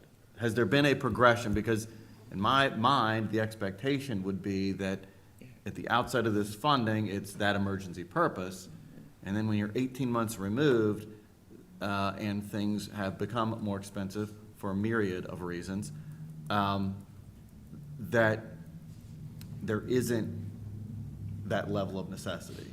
The more your clients are saying, you know what, I've got employment at one of the endless number of warehouses that are being built, and so, you know, now I don't need the full amount. Because we were clearly in a different economic climate in 2020 than we are now in the beginning of 2023. Right, and we had a lot of clients that we had never dealt with before because somebody had to quit their job or lost their job. And as soon as they gained employment again, we didn't hear from them again. You know, they were able to be self-sufficient, and they, you know, they didn't need the help, they didn't want to get it. Others have the mentality of, this is government money, I mean, we literally had someone walk in and said, I want the 18-month plan. I'm like, well, this isn't McDonald's, like, you don't order like that. I was just hoping that the number of individuals exercising that opportunity have diminished as the economy has. Well, unfortunately, a lot of people have the mentality that this is government money and I'm entitled to it. It's like onion And and cheese. I'm still, I may have employment, but if I can have someone else pay my rent, then why not do it? I mean, it's not terrible logic if they're using that money to start a savings account, take care of other debts, take care of daycare. It's a different story if it's being used You for can come with fun. no job. The and 4K just- TV and Yeah. that kind of Like, thing. So you can come with no job and, well, you could have, and had your rent paid for 3 months and then come back again in the same financial condition and get 3 more months. And then, Right, but as soon as you've exhausted it, that apartment is no longer sustainable for you, and that's where we're gonna see the evictions. I know, but I guess my concern with that is we put a number, we put numbers in a chart up on the board, right? And we're aghast that they're at $1,500 for a 3-unit or a 3-bedroom apartment, right? But I guess for me, in my mindset of thinking,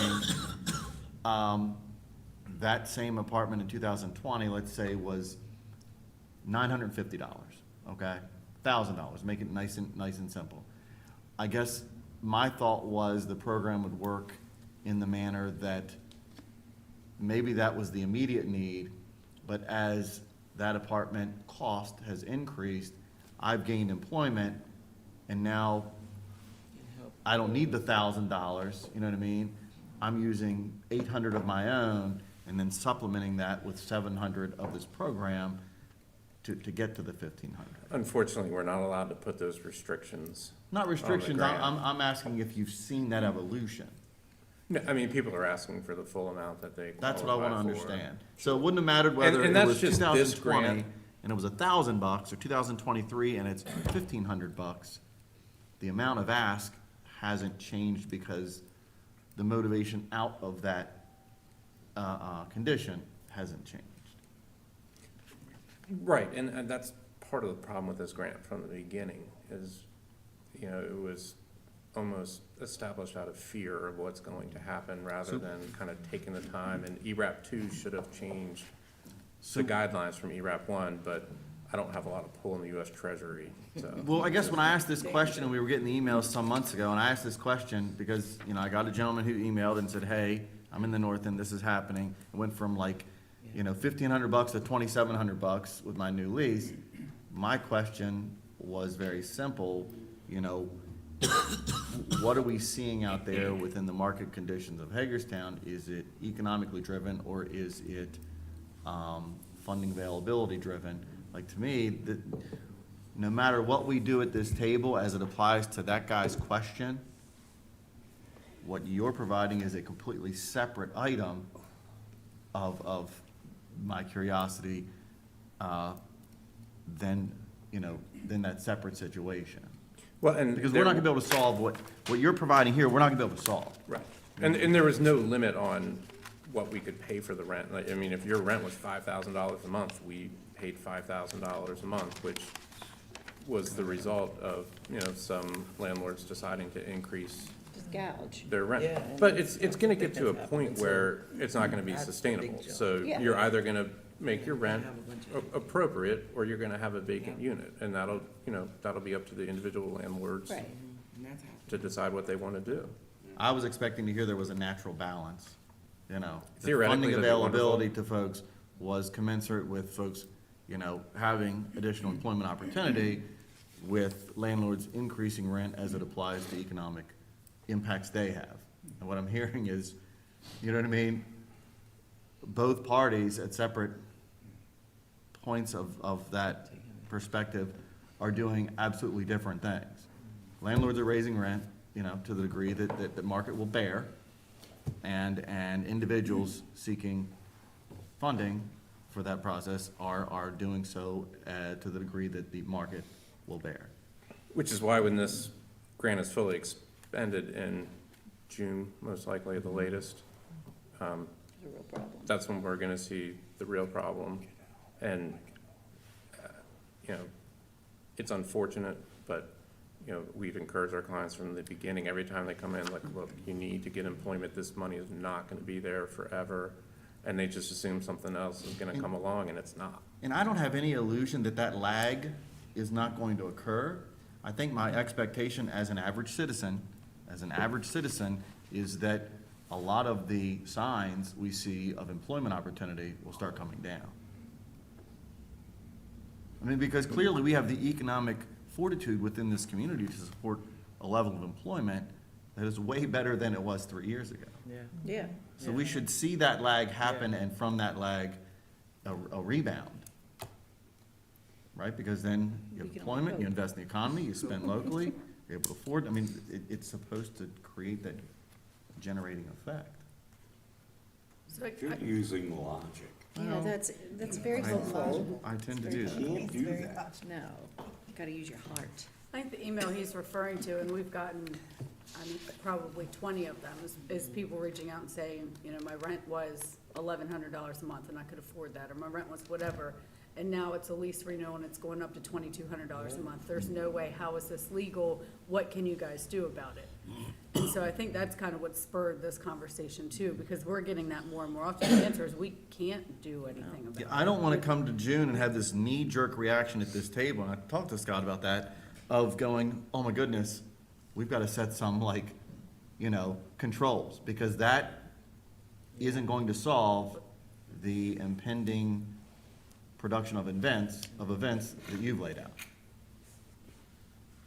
Correct. I think it's good to hear hear your presentation as it applies, at least to my thinking on, you know, when that happens. I have a question, I'm sorry. Does this help someone that's homeless be able to be rapidly housed?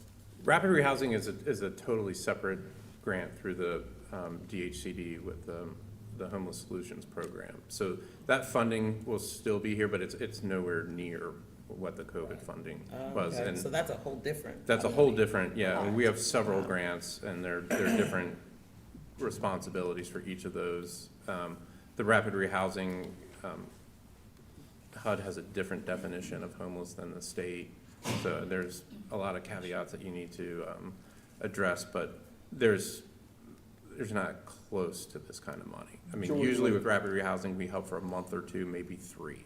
When June hits, what is your estimate on number of people that are gonna be without housing? I mean, compared to what you have coming in. What every I'm month, hoping is whatever, that there's gonna be folks programs. are employed, they're making their money, they're just using the government money while they can, and then when June hits, they're just gonna take over their payments on their Right, own right, and and not. suffer like everybody else. And so, correct. Because, you know, the folks that have tried to get new apartments are really struggling to find apartments. And we've- Affordable.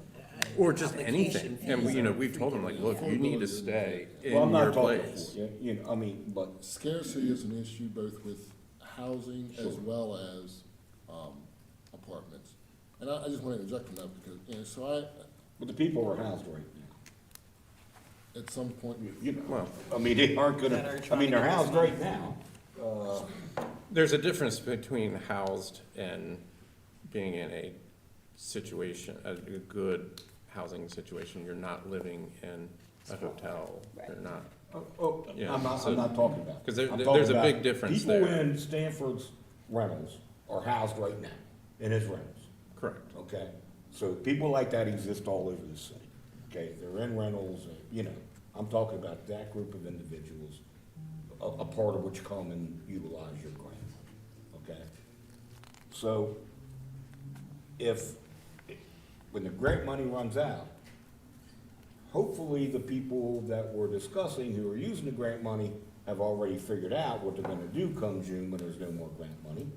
And they're gonna be able to stay in Mike's Places or wherever they're at right now. But, you know, if they don't, it's not Mike's fault that, you know, they aren't gonna pay, or they can't afford to pay anymore that $875 for a 2-bedroom apartment, or whatever it is. Yeah, unfortunately, some of these people you're talking about who have been getting the grant money have not been using it wisely. Oh, exactly. Exactly.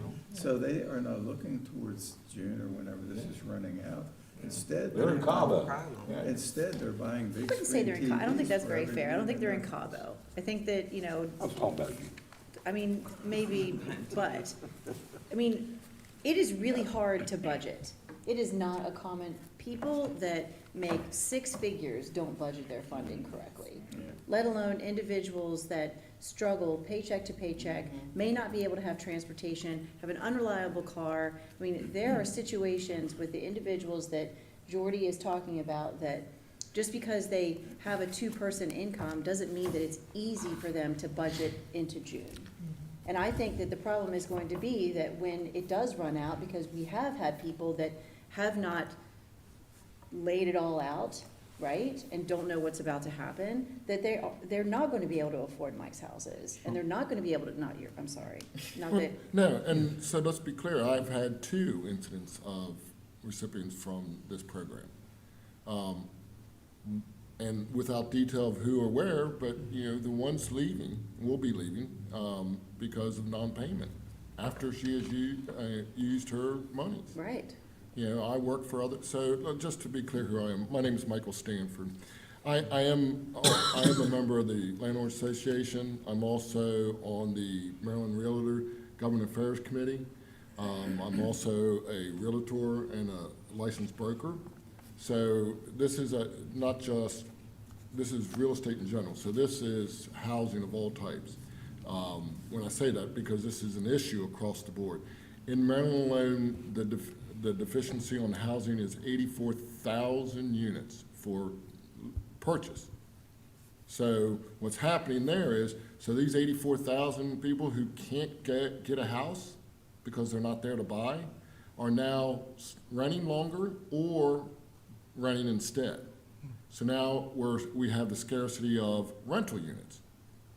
Now, we also have the cost, and we're kind of jumping in, but and then we have the cost. I mean, you've held your price of your HVAC systems to me for the last 3 years. I'm sure there's not been a single penny that they've increased, to the tune of 400% is what they've gone up. Yes.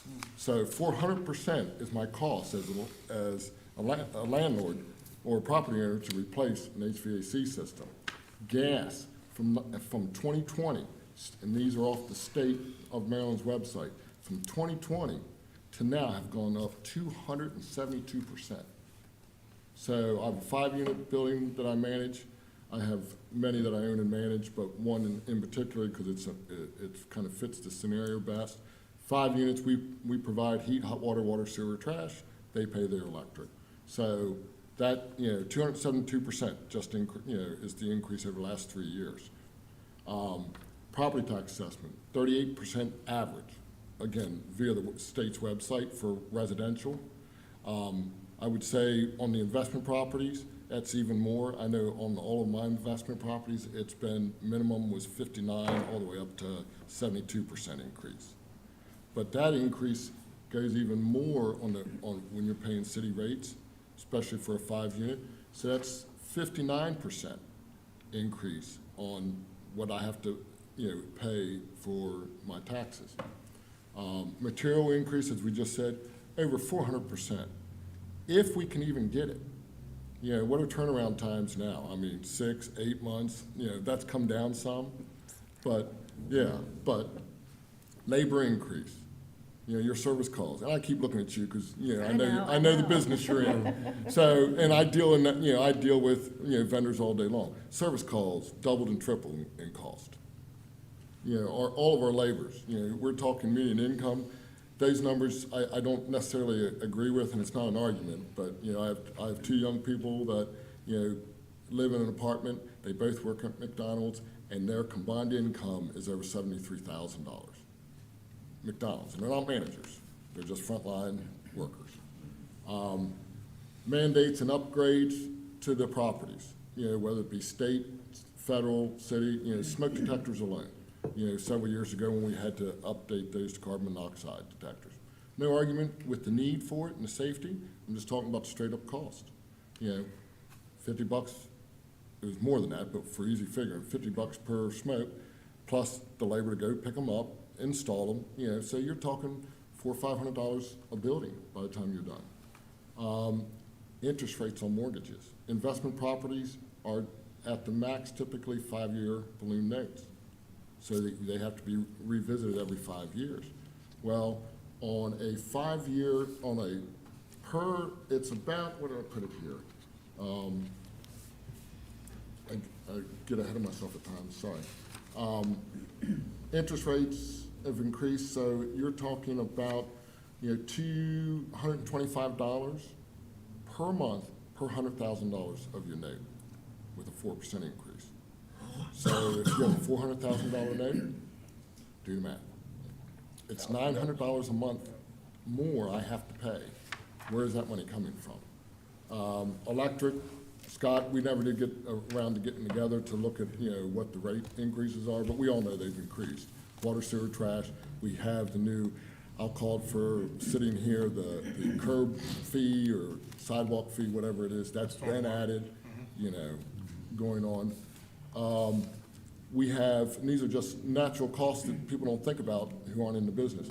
We have lead paint inspections, we have lead paint registry, we have Maryland, or City of Hagerstown registry fees, we have City Hagerstown inspections. Anything those inspections find, we have to, you know, take care of. Pest control, common area maintenance, you know, court fees, management fees, because I do have to get paid, because I'm not a nice person, you know, I want to get paid. That doesn't even count when we have to turn over a unit, the loss of income for a couple of months. You know, the work, depending on hope and pray that we got a good tenant in the first time, or the last time, that, you know, it's not taking us a month to turn it over. So that's just in the operation. Then you look at the lost money during COVID. Tenants got COVID money, both from the federal government, unemployment, federal stimulus, you know, all of these things. Landlords did not.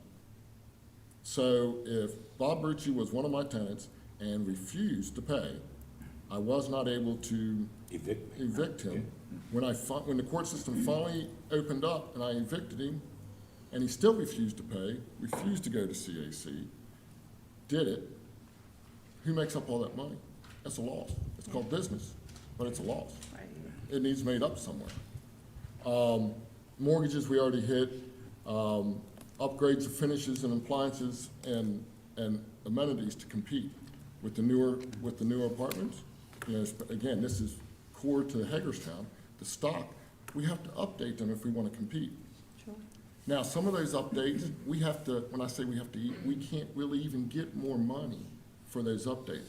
Putting washer and dryers in the apartment buildings, you know, they're coin operated. Well, I'm here to tell you, those coin operated do not cover themselves, you know, for water and sewer bills.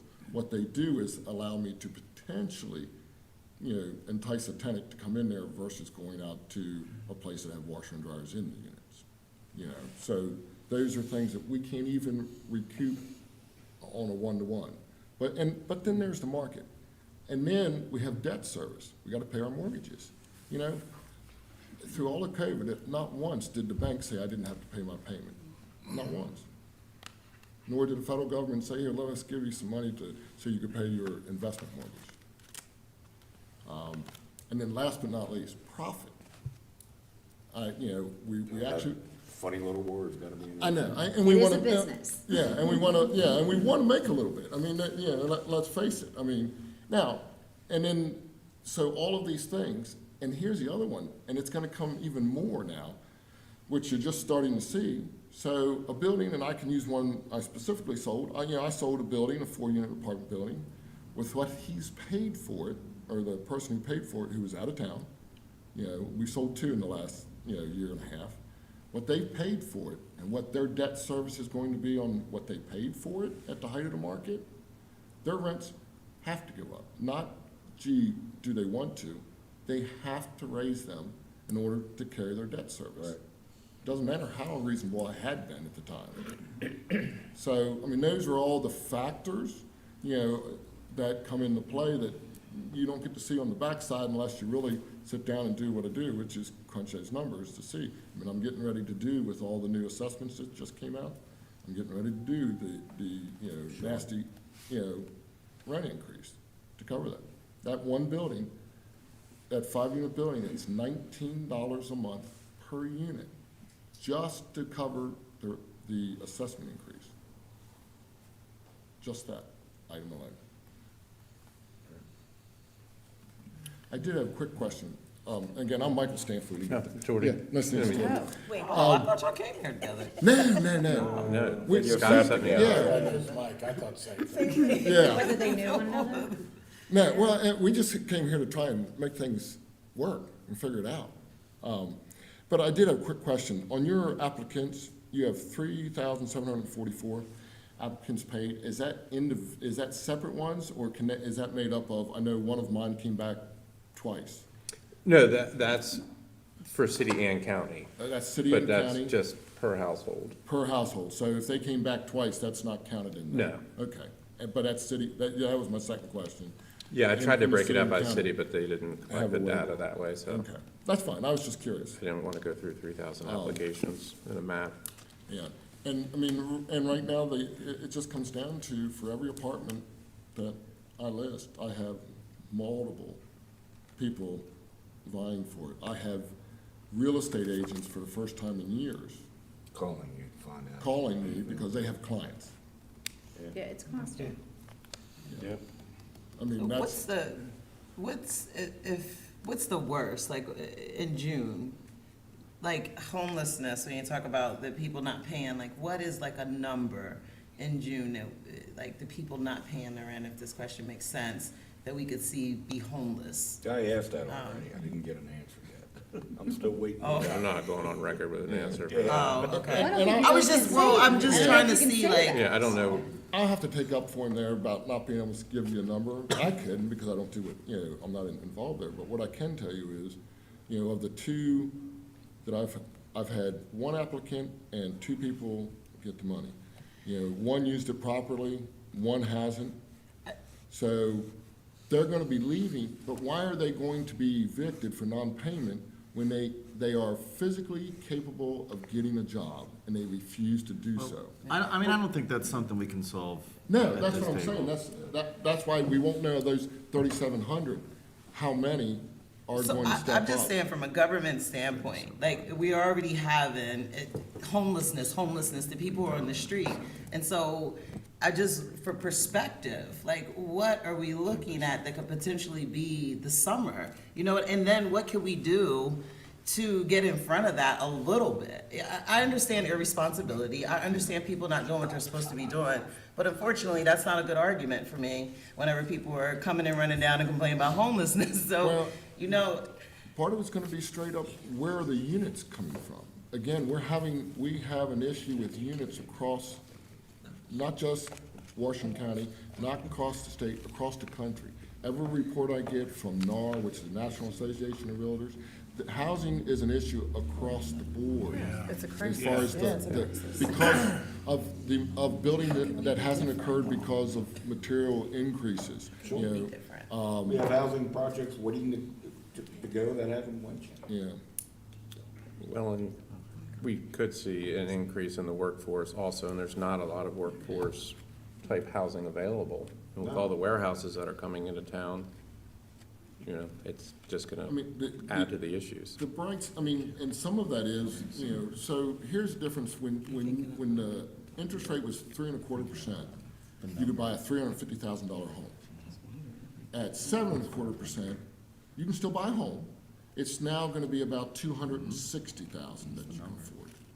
So it's not even an issue of, so now you get into, where is that, that mark in this area is that, and I really don't wanna talk for residential too much on the sales side, because I don't do a lot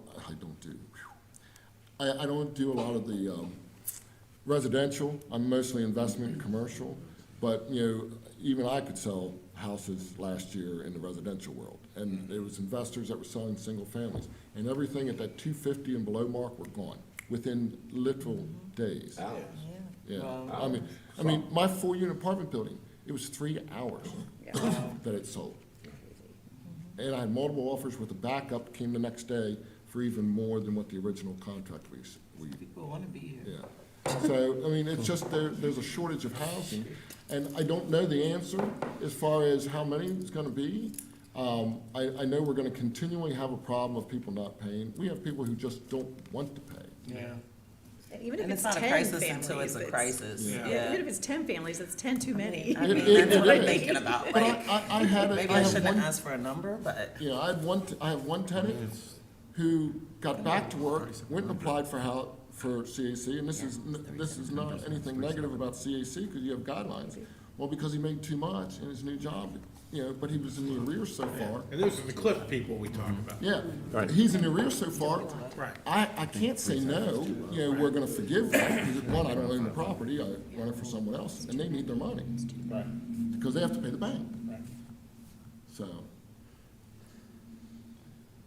Well, June ought to be fun because that's when your recession's supposed to hit, so it'll be a good time. I think Alan had brought up about us getting. The dilemma. Okay, well, yeah, Michael, I had this long presentation and Michael took over. Sorry. So, Surprise. So unlike something. I know. Yeah, but we appreciate reaching out to us and getting our input into, we're not totally justifying some of the drastic increases in rents. Obviously, we don't have a say-so over that, but, we try to keep our rents reasonable. And I think the market, well, it's already started to cool off, adjust to the higher rents. I think landlords are gonna find that, hey, I think I'm gonna get $1,800 for this property that I was gonna get $1,000 before. And they're gonna find that that's gonna be on the market, and they're gonna have to bring that rent down. So, given some time, I think things will adjust, and we won't have what's, like Michael's talking about, investors coming from further east where the rents are much higher, and they're coming here buying properties and thinking that they can get those rents. And that just doesn't work here, as you were talking about, what's affordable. So, Do you see within your industry any escalation in either direction of folks from outside of the area coming in to buy 2 and 3 unit places and turn them into one? Because it's way more marketable here to do that than it is to buy a home, you know, to the east? Or are you seeing the opposite, where more and more investors are buying On the those investment and side. keeping them rental, or buying new ones and making them rental? On the investment side, to go from a multi-unit to a single family and sell it, I won't say it's never there, but the money's not there. By the time you go through the process, and, you know, there's process within the cities, you gotta remove meters, all these different things, and the expenses, and what you're buying it for, so the price is already up here. And they're not, you know, so they're buying it at market rate, and then they're gonna try and get market rate that actually a 3-unit's gonna bring more than a single family, depending on where it is. I mean, to buy it to live in it. To buy it, to live in it, again, you know, I think where the money involved to do that would have to be, they'd have to be, you know, cash rich type of thing to do that. In other words, they're gonna have to get a 2 or 3K loan, but again, I don't know the standards enough. We'd have to talk with, you know, like the home store or something, they can tell us that. On, can you get a 2 or 3K loan to take a unit back to, you know, but it would have to be one that was cut up, because a duplex, not easy to, you know, to do. So that's a little tough. You know, numbers have started to cool and actually slope down a little bit. I think we're gonna see a resurgence on the residential side. Typically, kickoff is about, you know, President's Day. So you'll start seeing the drum up, and that's when everybody's starting to come out of the winter funk a little bit and go, okay, where are we going? Where are we doing? I think society, and now this is just pure opinion, you know, I think society has shifted a little bit in general, that there are more people that want these, you know, work at home jobs, or these mixed work, you know, be able to work more from home, so they want more space, because they want an office, you know, that type of thing. You know, I'm seeing 2-bedroom units going to single Amen. people because they're making an office out of the second bedroom. How much stock is there really in remaining in Hagerstown to develop like that, to invest and, you know, especially in our downtown? Yeah, well, it depends. And one building I just sold was downtown. I mean, it was kind of like my little gym downtown all those years, 63, you know, Antietam. And, you know, it all comes to the investment money, you know, so someone sees what the rate of return is. You know, the apartment building that I just finished up. But I'm talking about the availability. I mean, regardless of someone's financial situation as far as an investor is concerned, like, what is the availability? It's of always available. Okay. I mean, if someone has the money to buy. How much empty stock is left Thank you. downtown, sitting That's empty? what I'm It's talking about. vacant, Yeah. people like, I'm not asking I'm the question. gonna buy that and make Come on, some, make Mike. a go of it. There's not much, because I've kept. Compared to 3 years ago. Yeah, I mean, there's nil. Thank you. Compared to 3 years ago. I mean, Got there's it. just, what's left is, you know, it's not even, I don't want to say, you know, all the properties that can be purchased have been purchased and rehabbed and sold. You know, there's not many left. Now, you're gonna find some here and there, but there's not a lot left. It's just, you know, at one point there was, and I can't tell you how many years ago, there was probably 1,200 homes for sale in, well, all of Washington County. And that's from the small, you know, condo through the large mansions. At one point through the housing market, there was 83 available. Not counting new home builds. And that fluctuates, but same thing with apartments. If I go pull, now, I don't have lock on all apartments for rent, but when I go to MLS, which is, you know, our realtor site, you know, if there's 20 on there, it's a good day. Where there used to be page after page after page. And that's gonna be I mean, that's even more of or the majority of the issue is the fact that even if these individuals, you know, can't afford where they are and have to Where are go they somewhere gonna move else, to? Where are they gonna move? where's the next place? And That's the Really? biggest Have you seen concern. Spring Mills? what, Have pardon you me? seen Spring Mills? Yeah. Yeah, I mean, it's a city overnight.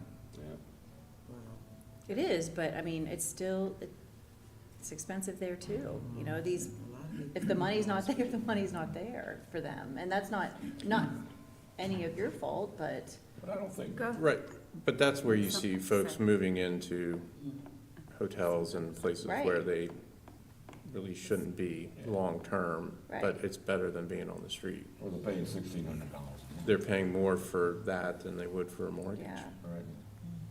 I'll make one comment. Yes. Get a chance Please. here. One thing I've seen in the last few years is that the rental stock in our area has improved dramatically. There's still some crappy units out there, but part of it's competition. Landlords, investors are willing to upgrade kitchens, upgrade bathrooms, laminate floors, and all this. And so overall, we're offering a better unit rentals. So and that probably is why maybe some of the rents are escalating. Sure. But maybe to sum up all this, and I talked to Michael, maybe possibility,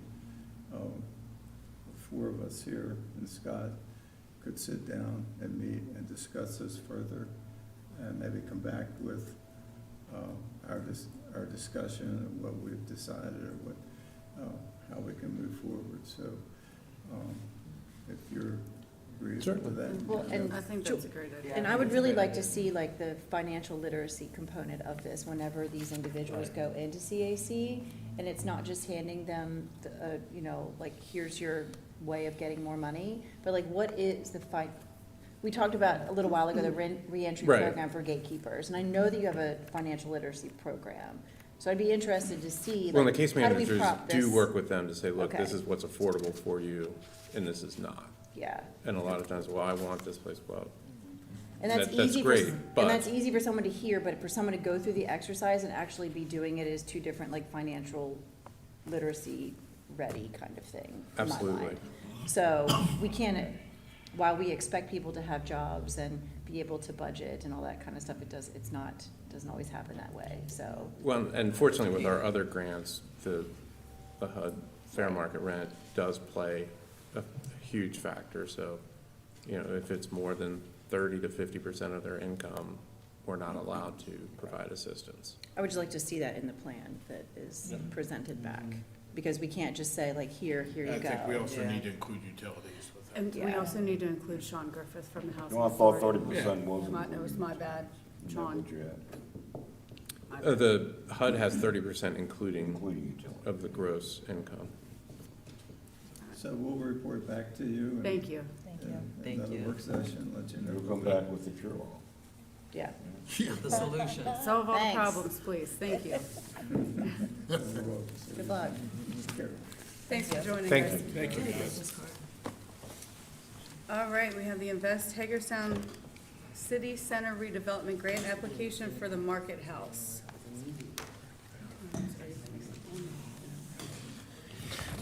Good afternoon, everyone. Evening. Dinner time. If you make this, it might not be night. Oh, let's see how fast we can go.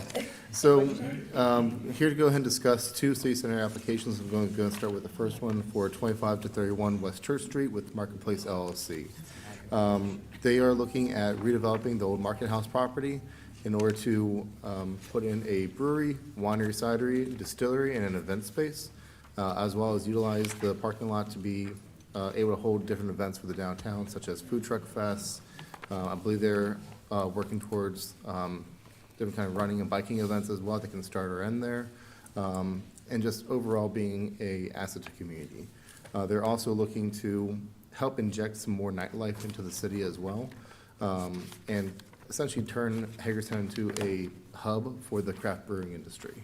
So that we can see more development coming in, more jobs, and just more in general opportunities that can happen. They are asking, or they put in an application for a city center grant of $150,000. And with the current phase of their construction process, they're looking at about $450,000 worth of hard redevelopment costs. This does not include the sprinkler upgrades that they are currently in the process of doing, as well as the future phases that they're going to be taking on as well once the fire department moves out as well. They're looking at hiring about 25 jobs within 2 years of completion as well. We toured this on Friday and it's awesome. It's gonna Really? be It's gonna be really amazing in awesome. So fun. Yes. Yes, it's gonna be great. That's You guys good? I'm good. Yep. All right. Perfect. The next one is the Franklin. Similar to the Marketplace one, I have a city center grant application for 34 West Franklin Street, which they are titling The Franklin by Cosner Business Services LLC. They are looking at a estimated project of about $828,000 and requesting a $250,000 grant for the city center redevelopment project. They're looking at converting a currently vacant office property into 2 commercial office units and then 5 residential units at that location. In general, we can see that one helping revitalize the Franklin Street area, and this would be right next to the cultural trail as well to help with that foot traffic in the area. Are there any kind of questions for this one? Can you describe what the We Share is? Sorry, what's that?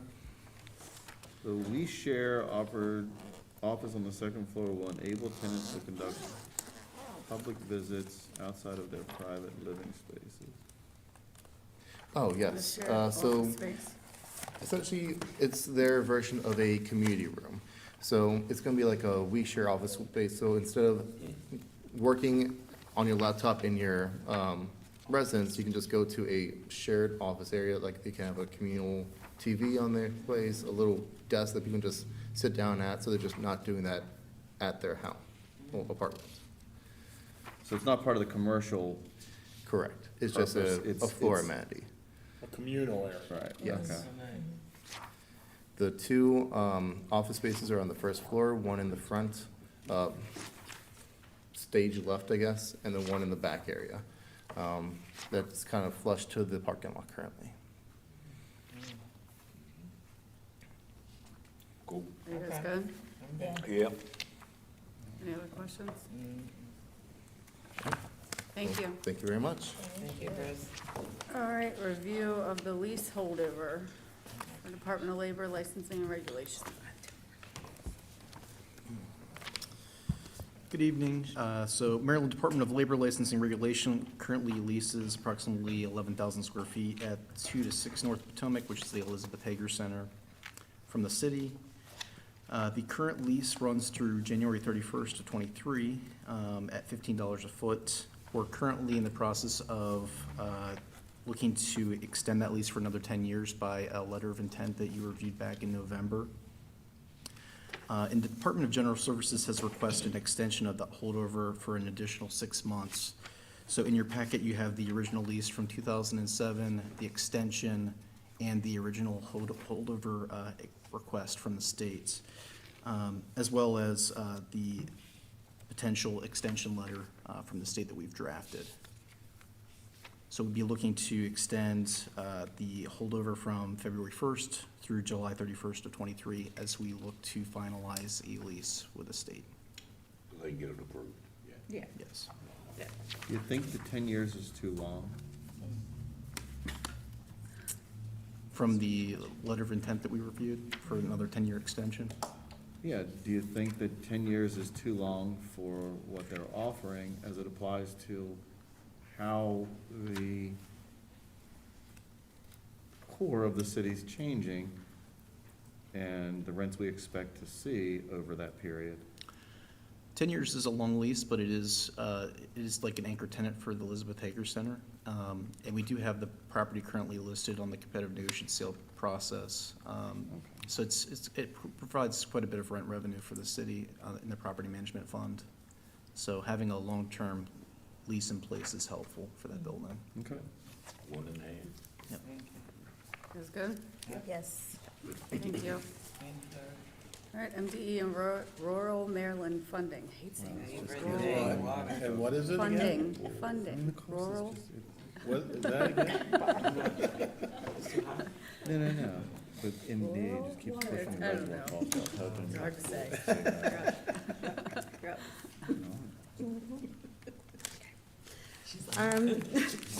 Well, and the reason I asked Michelle if she wanted to come up is, on page 2, if all of these projects move forward, we're looking at a very, very, very large bond issue. So I think probably the best way to start the presentation is, this is the first time that I have seen this size of funding potential come into, actually, my first time in Hagerstown to see this dollar amount all at once. One other time, I saw it with my previous employer, so very large dollar amount. With that, I want to just a little bit touch on the Edgemont Reservoir status, the projects, and kind of where they're at. The Edgemont Reservoir project, we are still waiting on MDE to complete their PMP study, their probable maximum precipitation study, so that we can complete the design. We still set at 60-65%. The Wilson Transmission Main Project, we submitted the funding application in January of last year. We have not started that project. The MAC tank, we have not kicked that project off either. But with the grant, we will be putting in a funding application before the January 31st deadline for the state for that one. The Zone 5 water tank, that was the Zone 5 water system improvements.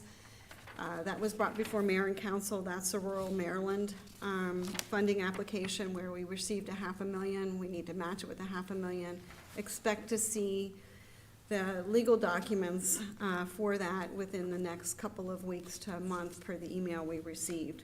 So kind of just a real quick status of those projects.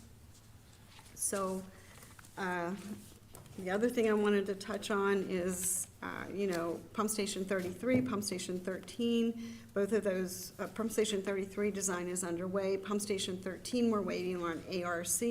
We also have 2 I&I projects, one that is, we're finishing up the bid documents for. The other one, we're waiting for the final approval documents to then move into the next stage of that one.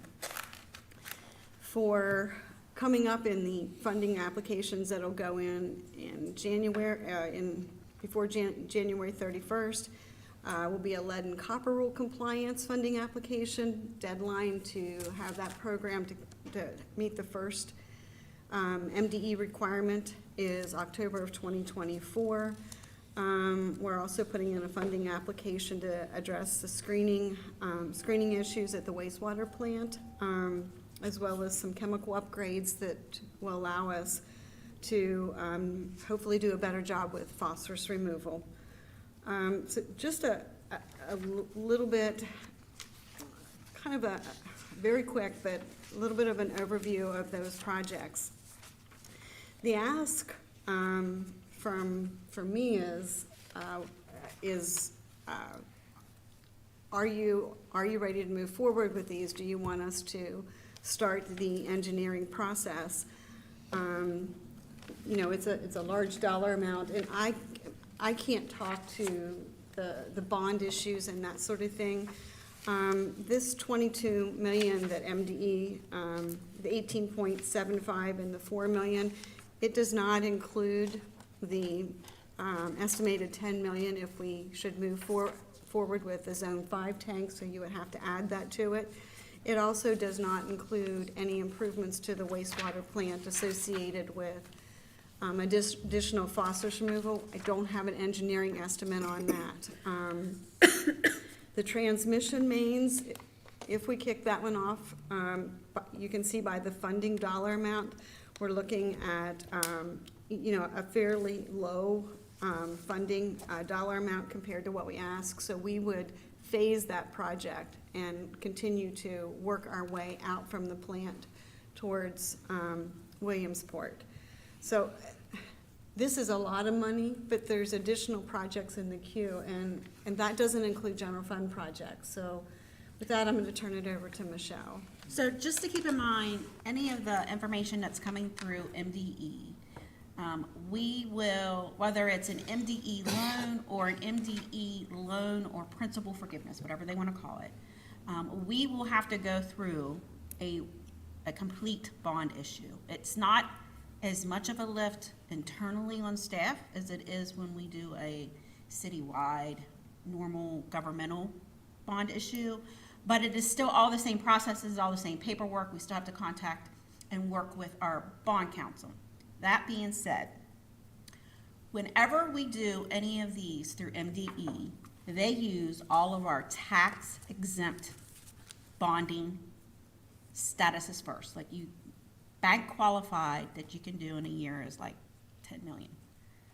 When we apply for this, it will automatically mean anything that we have in the next several rolling 12 months that we do for other city projects will have to become taxable, or we're gonna have to go through an entirely different process to attempt to do a tax exempt above and beyond. I think realistically, the question comes down to, these are some very, very big projects, and one, honestly, does Nancy have the resources to handle both Edgemont Reservoir and a transmission main project simultaneously? Two is if we look at bonding the level that we're going to with those projects, we are definitely raising rates. So the end result is charges for services are going to go up. I mean, it's just a reality. And I'm not saying that all of these projects aren't good, and it's a wonderful problem to have that the state has all this money to share and that these projects are all being weighted and rated. Just that we definitely need guidance from this body on what is priority. And what we pick here could have impact on our debt capacity across the entire city. And I think probably important to note that also is that unless the state, based on the progress we've made, if we get a nod of approval to move forward with the engineering phase of these projects, we need to be, I'm gonna say, bid ready for construction by December of 2024. So it's not, the Edgemont Reservoir may get delayed and would be, I'm sure that delay would be authorized from the state since the state is the holdup. But on the transmission mains and the MAC tank, we have to be construction ready by 2024 per the way the documents, the way the offer is written right now. So And I think when internally, when staff met, that was one of the very first questions I had for Nancy. Okay, you apply for this money, but tell me, in all of these projects, if you had to rank them, what is, and she's gonna say bid ready, she's gonna say construction, I'm gonna say shovel ready. Where are you ready if we say, Nancy, go to it? Where can you start almost immediately? And again, Edgemont Reservoir, not that it's not on the top of the list for a reason, it's very important and it's a high priority project. It's just through no fault of the cities. No matter what we do, is that project going to be shovel ready? Because we still cannot get through a design, and we're millions into design costs. Working through changes with MDE, just to get to the point where she's 60%. And I say that, and at least one council member here will remember, I mean, Councilmember Alshire, we've been through that process and started that process a couple of years ago. So it's not even like, we're 1 year in and she's halfway there. We're several fiscal years closed and in, and that's where we're at. yeah, we started, to put that in perspective, Mike was still here when we started Edgemont. And I've been in this role since January of 19.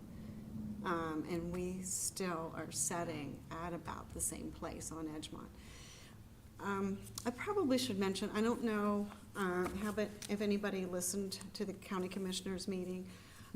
I made a mad dash and was there at the very tail end of Jill's presentation, just in case they had any questions, because part of the discussion was, you know, are we okay for 20 years or are we not okay for 20 years with water, and how do we get there? So the Edgemont Reservoir project, and I'm gonna say subsequent phases of the transmission main project, I think this transmission main project has to stay on the table, and I think the Zone 5 water system improvements need to stay on the table. I really think, if I was gonna say what should we do right now,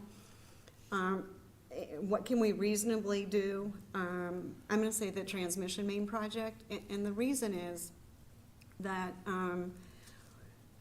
we're dealing with issues that aren't just related to capacity, they're related to the age of the infrastructure. You know, that's a 1920s pipe and it's a 1950s pipe. And this at least gets us out a little bit further into the system.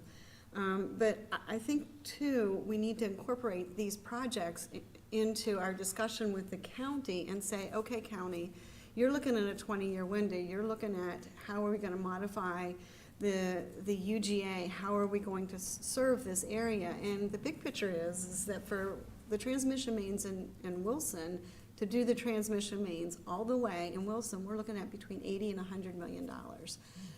We can't take that on by ourselves. And so when Jill and I were talking today, I also said to her, you know, Jill, at some point we're both gonna get turned down on our funding applications from MDE because the water and sewer plan has not been updated. None of these projects are identified in it. So, you know, the ask is, you know, how do you want us to move forward? I think we need, from my perspective, I think we need to sooner than later get that conversation going with the county to say, okay, how are we gonna put these funding applications in this time next year? And what is the county's financial role on these projects? Because we can do part of the mains, and it's a huge benefit for our system, but to get the benefit that the regional benefit, this is just the tip of the iceberg. But it's important that we start these, and because the further we get out from the plant, the less likely we are to have the problems like we had a couple weeks ago, where, you know, we had a system, you know, we got lucky, it was a joint failure. You know, and there's other projects, like the wastewater treatment plant project will be a priority project because we'll be looking at nutrients and capacity of the plant. So they're just some of my thoughts. I really think the conversation needs to start sooner than later with the commission. You know, it's an elected body conversation because, you know, we're talking $100 million, give or take, in water system improvements in order to serve a larger portion of what we identify now, but to serve those portions that the county says is a priority in the UGA, and, you know. But for right now, tonight, Edgemont Reservoir, Nancy, you're 20 million. That isn't the entire scope of the project. No, it's that's just the the first reservoir. portion. It's not the plant. Transmission mains, again, the 17 million, isn't the scope or the entirety of the project, but a massive citywide project that at some point has to be started. The MAC tank replacement, that is like one of the few that's on here. We start it, we finish it, we do the new tank, and hopefully she's good to go for a few years. Zone 5, Zone 5, because we've already applied for the grant and we committed a match, we're pretty much locked into this Zone 5, Yeah, that right? takes us through just bid-ready documents. But we are putting a funding application in for the improvements in Zone 5 that ties into the new medical school. And that's a huge county priority, and I think that's a conversation that needs to happen there. Listen, the answer or response on the Edgemont Reservoir project can't keep being that we're waiting for something. When you are having a discussion about these two larger projects, because the other ones are, you know, I don't know, capital service, operational. When you talk about these other two, what you have said is Edgemont Reservoir secures a source of water for the existing populace that's provided water by that system, right? Correct. And the second thing you said is R.C. Wilson Transmission secures water for future development in a development-defined area by the county outside of the city.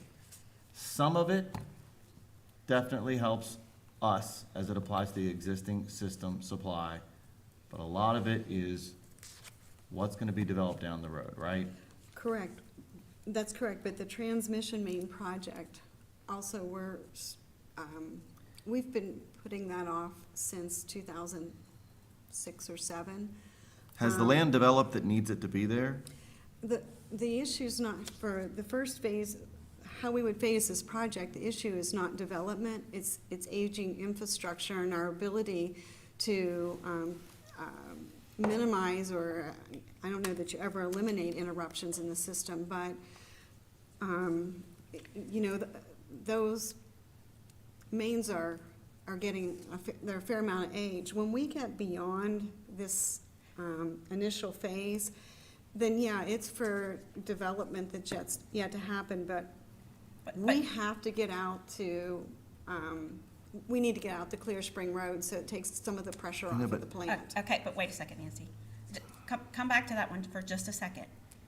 R.C. Wilson Transmission means the 17 million that's on the table right now is for our existing infrastructure, or future phases, which is for future growth.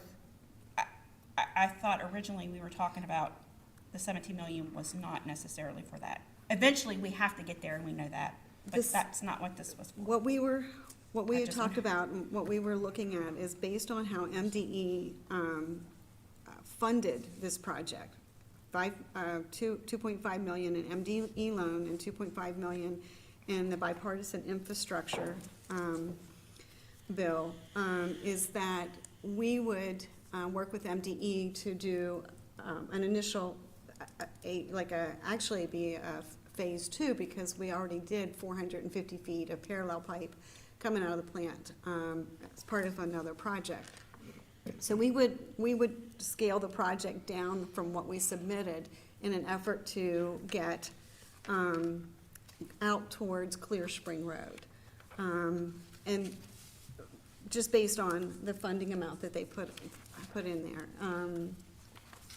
The 17 million won't get us all of the way, but it would get us a lot further. But I was looking more at how much bond money did they put on this, and and what can we do with that amount of money that would, and that's to benefit to benefit what we currently serve today. It's not going to get us. The current aging infrastructure that we have in place, and not necessarily the expansion or for future growth. So you're just looking for a head nod to begin the process for engineering services, and then to ask us to start meeting with the county?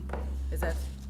Yeah, well, to initiate the RFP process for engineering services, so then we would after that, we would bring that forward. But, we really need to know, do you want to move forward with 1, 2, 3, or 4, or, or which projects? So this is to ask permission to move forward with the grant funding paperwork with the state. Oh. And also, if we do, that the city local dollars and matches would be on the engineering side of most of these. And if we move forward with engineering, you still have to come back and have that approved through consent. If we move forward and you submit the paperwork to MDE, we would still be coming back, you would be coming back at later dates. Right. You'd be working on a calendar. Yes, yes. And you can see the water fund cash that we anticipate is about 6.3 million. I mean, I'm a little confused at this point. I'm sure others are at the table. Yes. There's no maps or anything associated with this, so I have to just look at a chart, right? Because that's what I have. And what I'm looking at is a project that's $20 million that we should, if I'm reading the chart right, should get about $16 million covered by state and federal funding, right? Is that how I'm reading that chart? Yep. So $20 million project, roughly $4 million of it will be our cost. Yeah, there's 15.75 million in Which- state federal funding, yes. Which creates system redundancy for supply to our existing system, right? Yes, it Okay. would create some redundancy, yes. Right, up to 40%, depending on month of maximum use, right? 800,000 daily, 4 million maximum use, we get in a pinch, we have 4 million gallons to draw from. That's the last appropriation numbers I remember. Yes. So versus, or in concert with, one of the two, a project that's $17 million for, in some fashion, development out in the county, which we stand to get about $5 million in state and federal funding for, that we'll have to pick up $12 million up, right? If we do the full scope that we submitted to MDE, what staff would propose is that we scale the project down so that it's not associated, it would not necessarily be associated with growth. It would be associated with aging infrastructure. We would propose that we'd look at the loan amount and say, okay, we're going to break this down into phases. And in the subsequent phases, give us, the city, the opportunity to work with the county and get the county on board to assist with funding for the growth portion of it.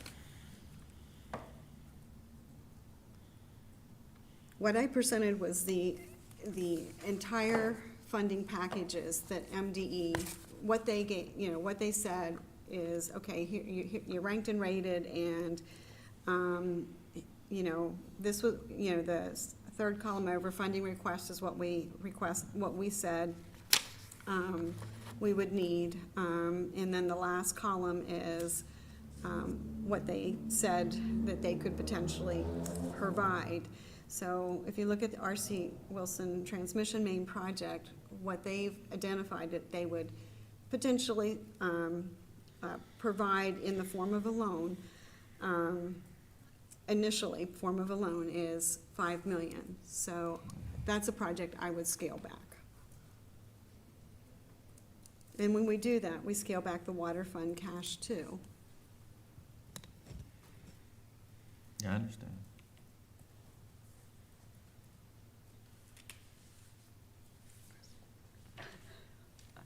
So I don't know what I we're don't know. supposed to say. Listen, So I listen, keep listen, requesting- it's real simple, listen, on number one, we're waiting and waiting waiting, right. on MDE determination to just make a decision on Edgemont Reservoir. If their intent, and there is no way that it takes 3 years for MDE to simply just finally say, here's the PMP, and it either something we're going to allow you to proceed with and get that issue resolved so that we can proceed to borrow money from the bank that's also the regulatory entity that nobody else has a problem with in the state, and proceed with that project, because they're gonna give us 75% of the money through a number of different funding sources. I'm guessing, because in this chart, you got 1.5 million, 1.5 million, and 15 million in total state and federal funding, that 14 million is a loan we gotta pay back. It's some low-interest loan. Is that a loan that they write down over a period of time? So I'm 'Cause looking I at. don't know that. I'm looking at, so if you look at Nancy's chart, just on the right, it says funding sources. Right in the Yes. middle, it says MDE principal forgiveness. I see that. So that 1.5, they haven't told us how they're gonna work that. So they're gonna give us a loan of 14.2 plus 1.5. MDE will give us loan forgiveness of, in those totals of 1.5. So. Or only- maybe more. We don't know. Yeah, I've And we not don't- seen more than that, but yeah, we don't know. And we can't, when I say this, I say it very cautiously. We could move forward with the design, but MDE has cautioned us that we could find ourselves So- in non-compliance.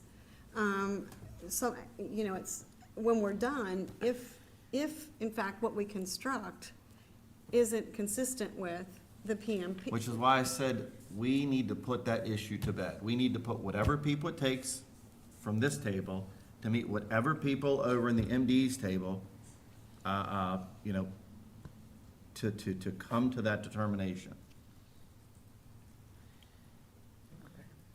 And I feel like we're not doing that step. We're simply just waiting for them in their regulatory process, which could take forever, to tell us that. Yeah, they actually completed their draft PMP about midsummer, and at the conclusion of the presentation, the conclusion is we're not there yet, it needs more work, from MDE, from the And what I'm saying is presenters. MDE will tell you that forever on any number of projects until you go to them with whatever clout it takes and say, make a decision. Because our citizens require viable, stable Yeah, source. there you go. We'll talk to them Like, tomorrow. I just, you know, Problem solved.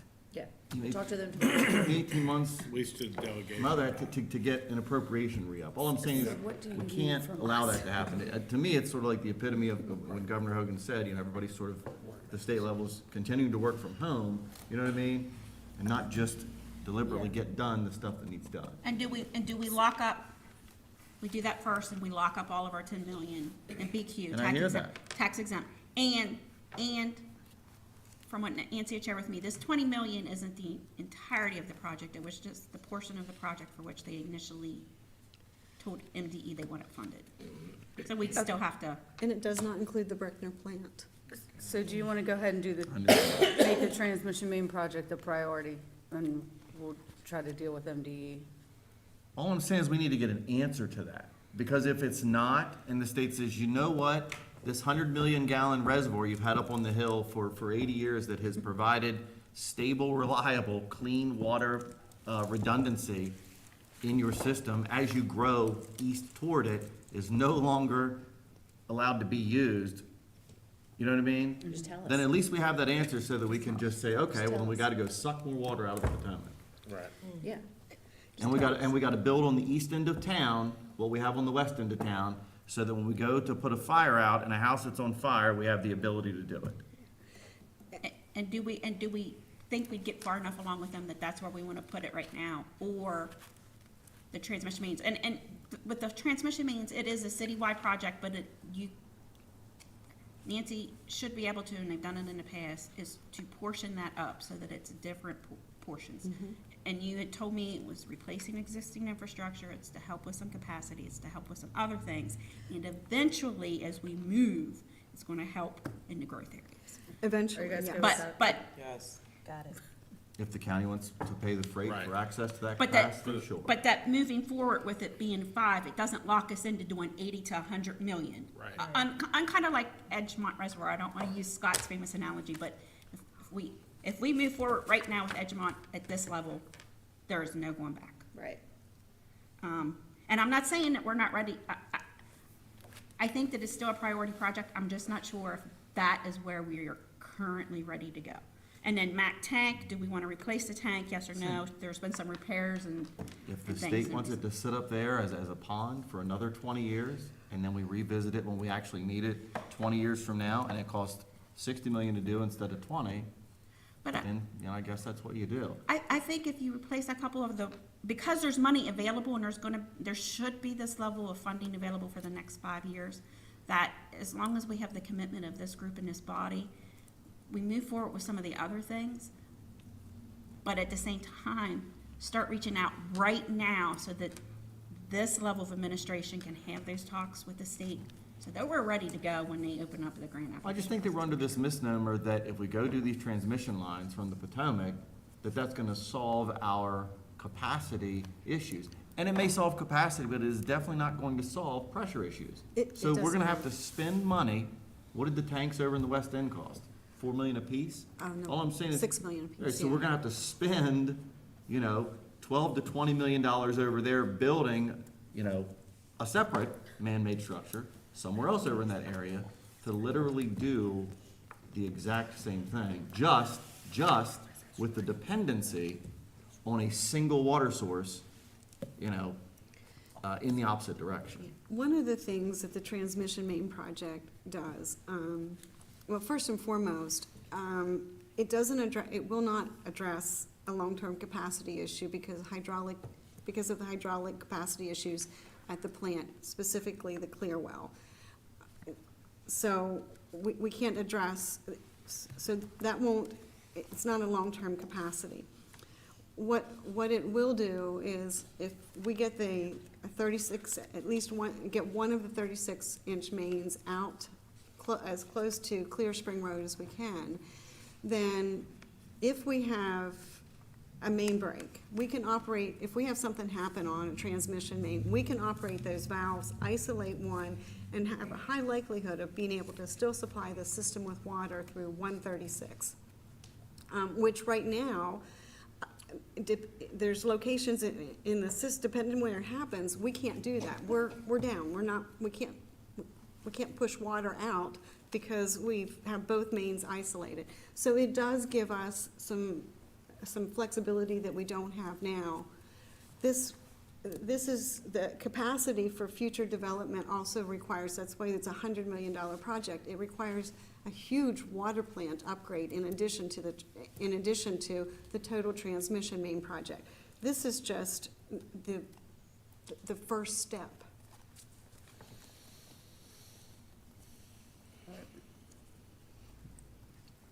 So are you guys good with making that the priority? No, that's what you need to know, right? Okay, yes, The transmission main. yeah. I mean, we have funding available, we need to move forward. It's just that if, depending on which ones you move forward to, we're gonna be tied to a long-term commitment Yeah. to continue with that project. And again, either of the two, Edgemont or a total transmission main to address capacity and pressure, either one is huge, and it's gonna take several years. Well, I have to defer to, Kristen and Bob. I'm on just- this, I know, I'm just looking like, between- look, this is like, you may as well be talking in another language to me. Well, it's pretty simple. You either want to put all your eggs in the basket of a single source Well, system, I understand that part. or you want to divide your eggs into retaining a multi-point system. And to me, it does not make sense To put it all in one. to depend, I mean, even when you sit there and explain that by building a new transmission, it allows us to isolate the system, which allows us to provide water into the other areas, right? Cut it off as a problem. It's all still coming from that single spot. Right. I guess maybe I'll just, as a reminder, we currently have Hazen and Sawyer under contract. There's a huge open PO for Edgemont. So if we get traction, if we can get the state moving, that part, the design is already under contract with an engineering firm. And so if we're successful there, we can bring that back and say, okay, MDE, MDE is moving. Do you want to go ahead and move with this at that time? Because we're already through the award of the engineer on that one. It's just that we're to the point now, we have a single source, and as Councilmember You Foster gotta, does. but you Do- gotta do- reserve that single source. But that's kind of where we're at. Single source to two source, that's a hard, that part is the easy question. You want that extra protection, you want that second source. The reality of where we are right now is, according to my understanding, is that our current single source has a lot of infrastructure need, it has aged. And so, do we want to try to start, because we've got some funding, to start addressing those? Yes. And- Yes. Yes, I get it. I get what Kristen's saying. I don't argue that he's not No, I right. agree. It's a But, priority project. you've gotta protect at least your single source. The mothership, we call it the mothership. Yeah, I But mean, for the- protect that. For the I mean, 20 years that the 20 years it's gonna take to fix those aging-oriented issues, you're going to want to have the ability to turn it on the other one that used to run. In other words, it's not something new, and feed that into the system where you have the lowest pressure. We know. Like, it isn't as if you're going, a prime example is the other week when we turned it down for what, 16 hours, right? For a portion of the system, what Yeah, we I'm were saying, down it'd have been real 12. great to be able to turn the faucet on that other source and feed that into the system to that point, because that particular time, we're gonna have another like 30 of those over the course of fixing that single source location. Arch, you have what you need. Yep, I think. You guys Yep. are good. single source. Mac Tank, we're good in the zone 5 since we committed. Good on 3 of the 4, and we'll try to get this administration work with MDE. And Nancy will continue with the design portion so that we're ready to go. Thank you. City Administrator, Got a bunch of things. I don't have anything. Councilmember McIntyre, I don't have a thing. Councilmember Brucci.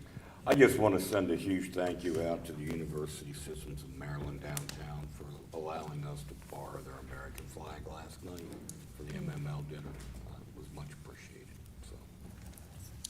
Councilmember Burnett. I just want to thank my fellow colleagues here in advance for going down to Annapolis for the next couple of days to represent the city and bring back some positive information, put it in the universe. Thank you. Thank you. Councilmember Usher. I just want to say, Spit Your Piece is this Sunday. It's an open mic poetry at Black Box, what's that beside the Maryland Theater? Black Box Theater. Yeah, Black Box Theater, I'm sorry, right beside the Maryland Theater. Tickets are $10. Show begins at 5:30. doors open at 5:30, show begins at 6. I just want to say, I failed public speaking multiple times, but I really, really found a safe place in open mic, and so that's what we foster. Camilla, who is 18 years old, her and I foster a safe place for people to come and begin to, like, you know, get free speaking on the mic. That's it. Thanks. I look forward to seeing you guys in Annapolis tomorrow, and hopefully bringing back some money for Hagerstown. See you next week. We're adjourned.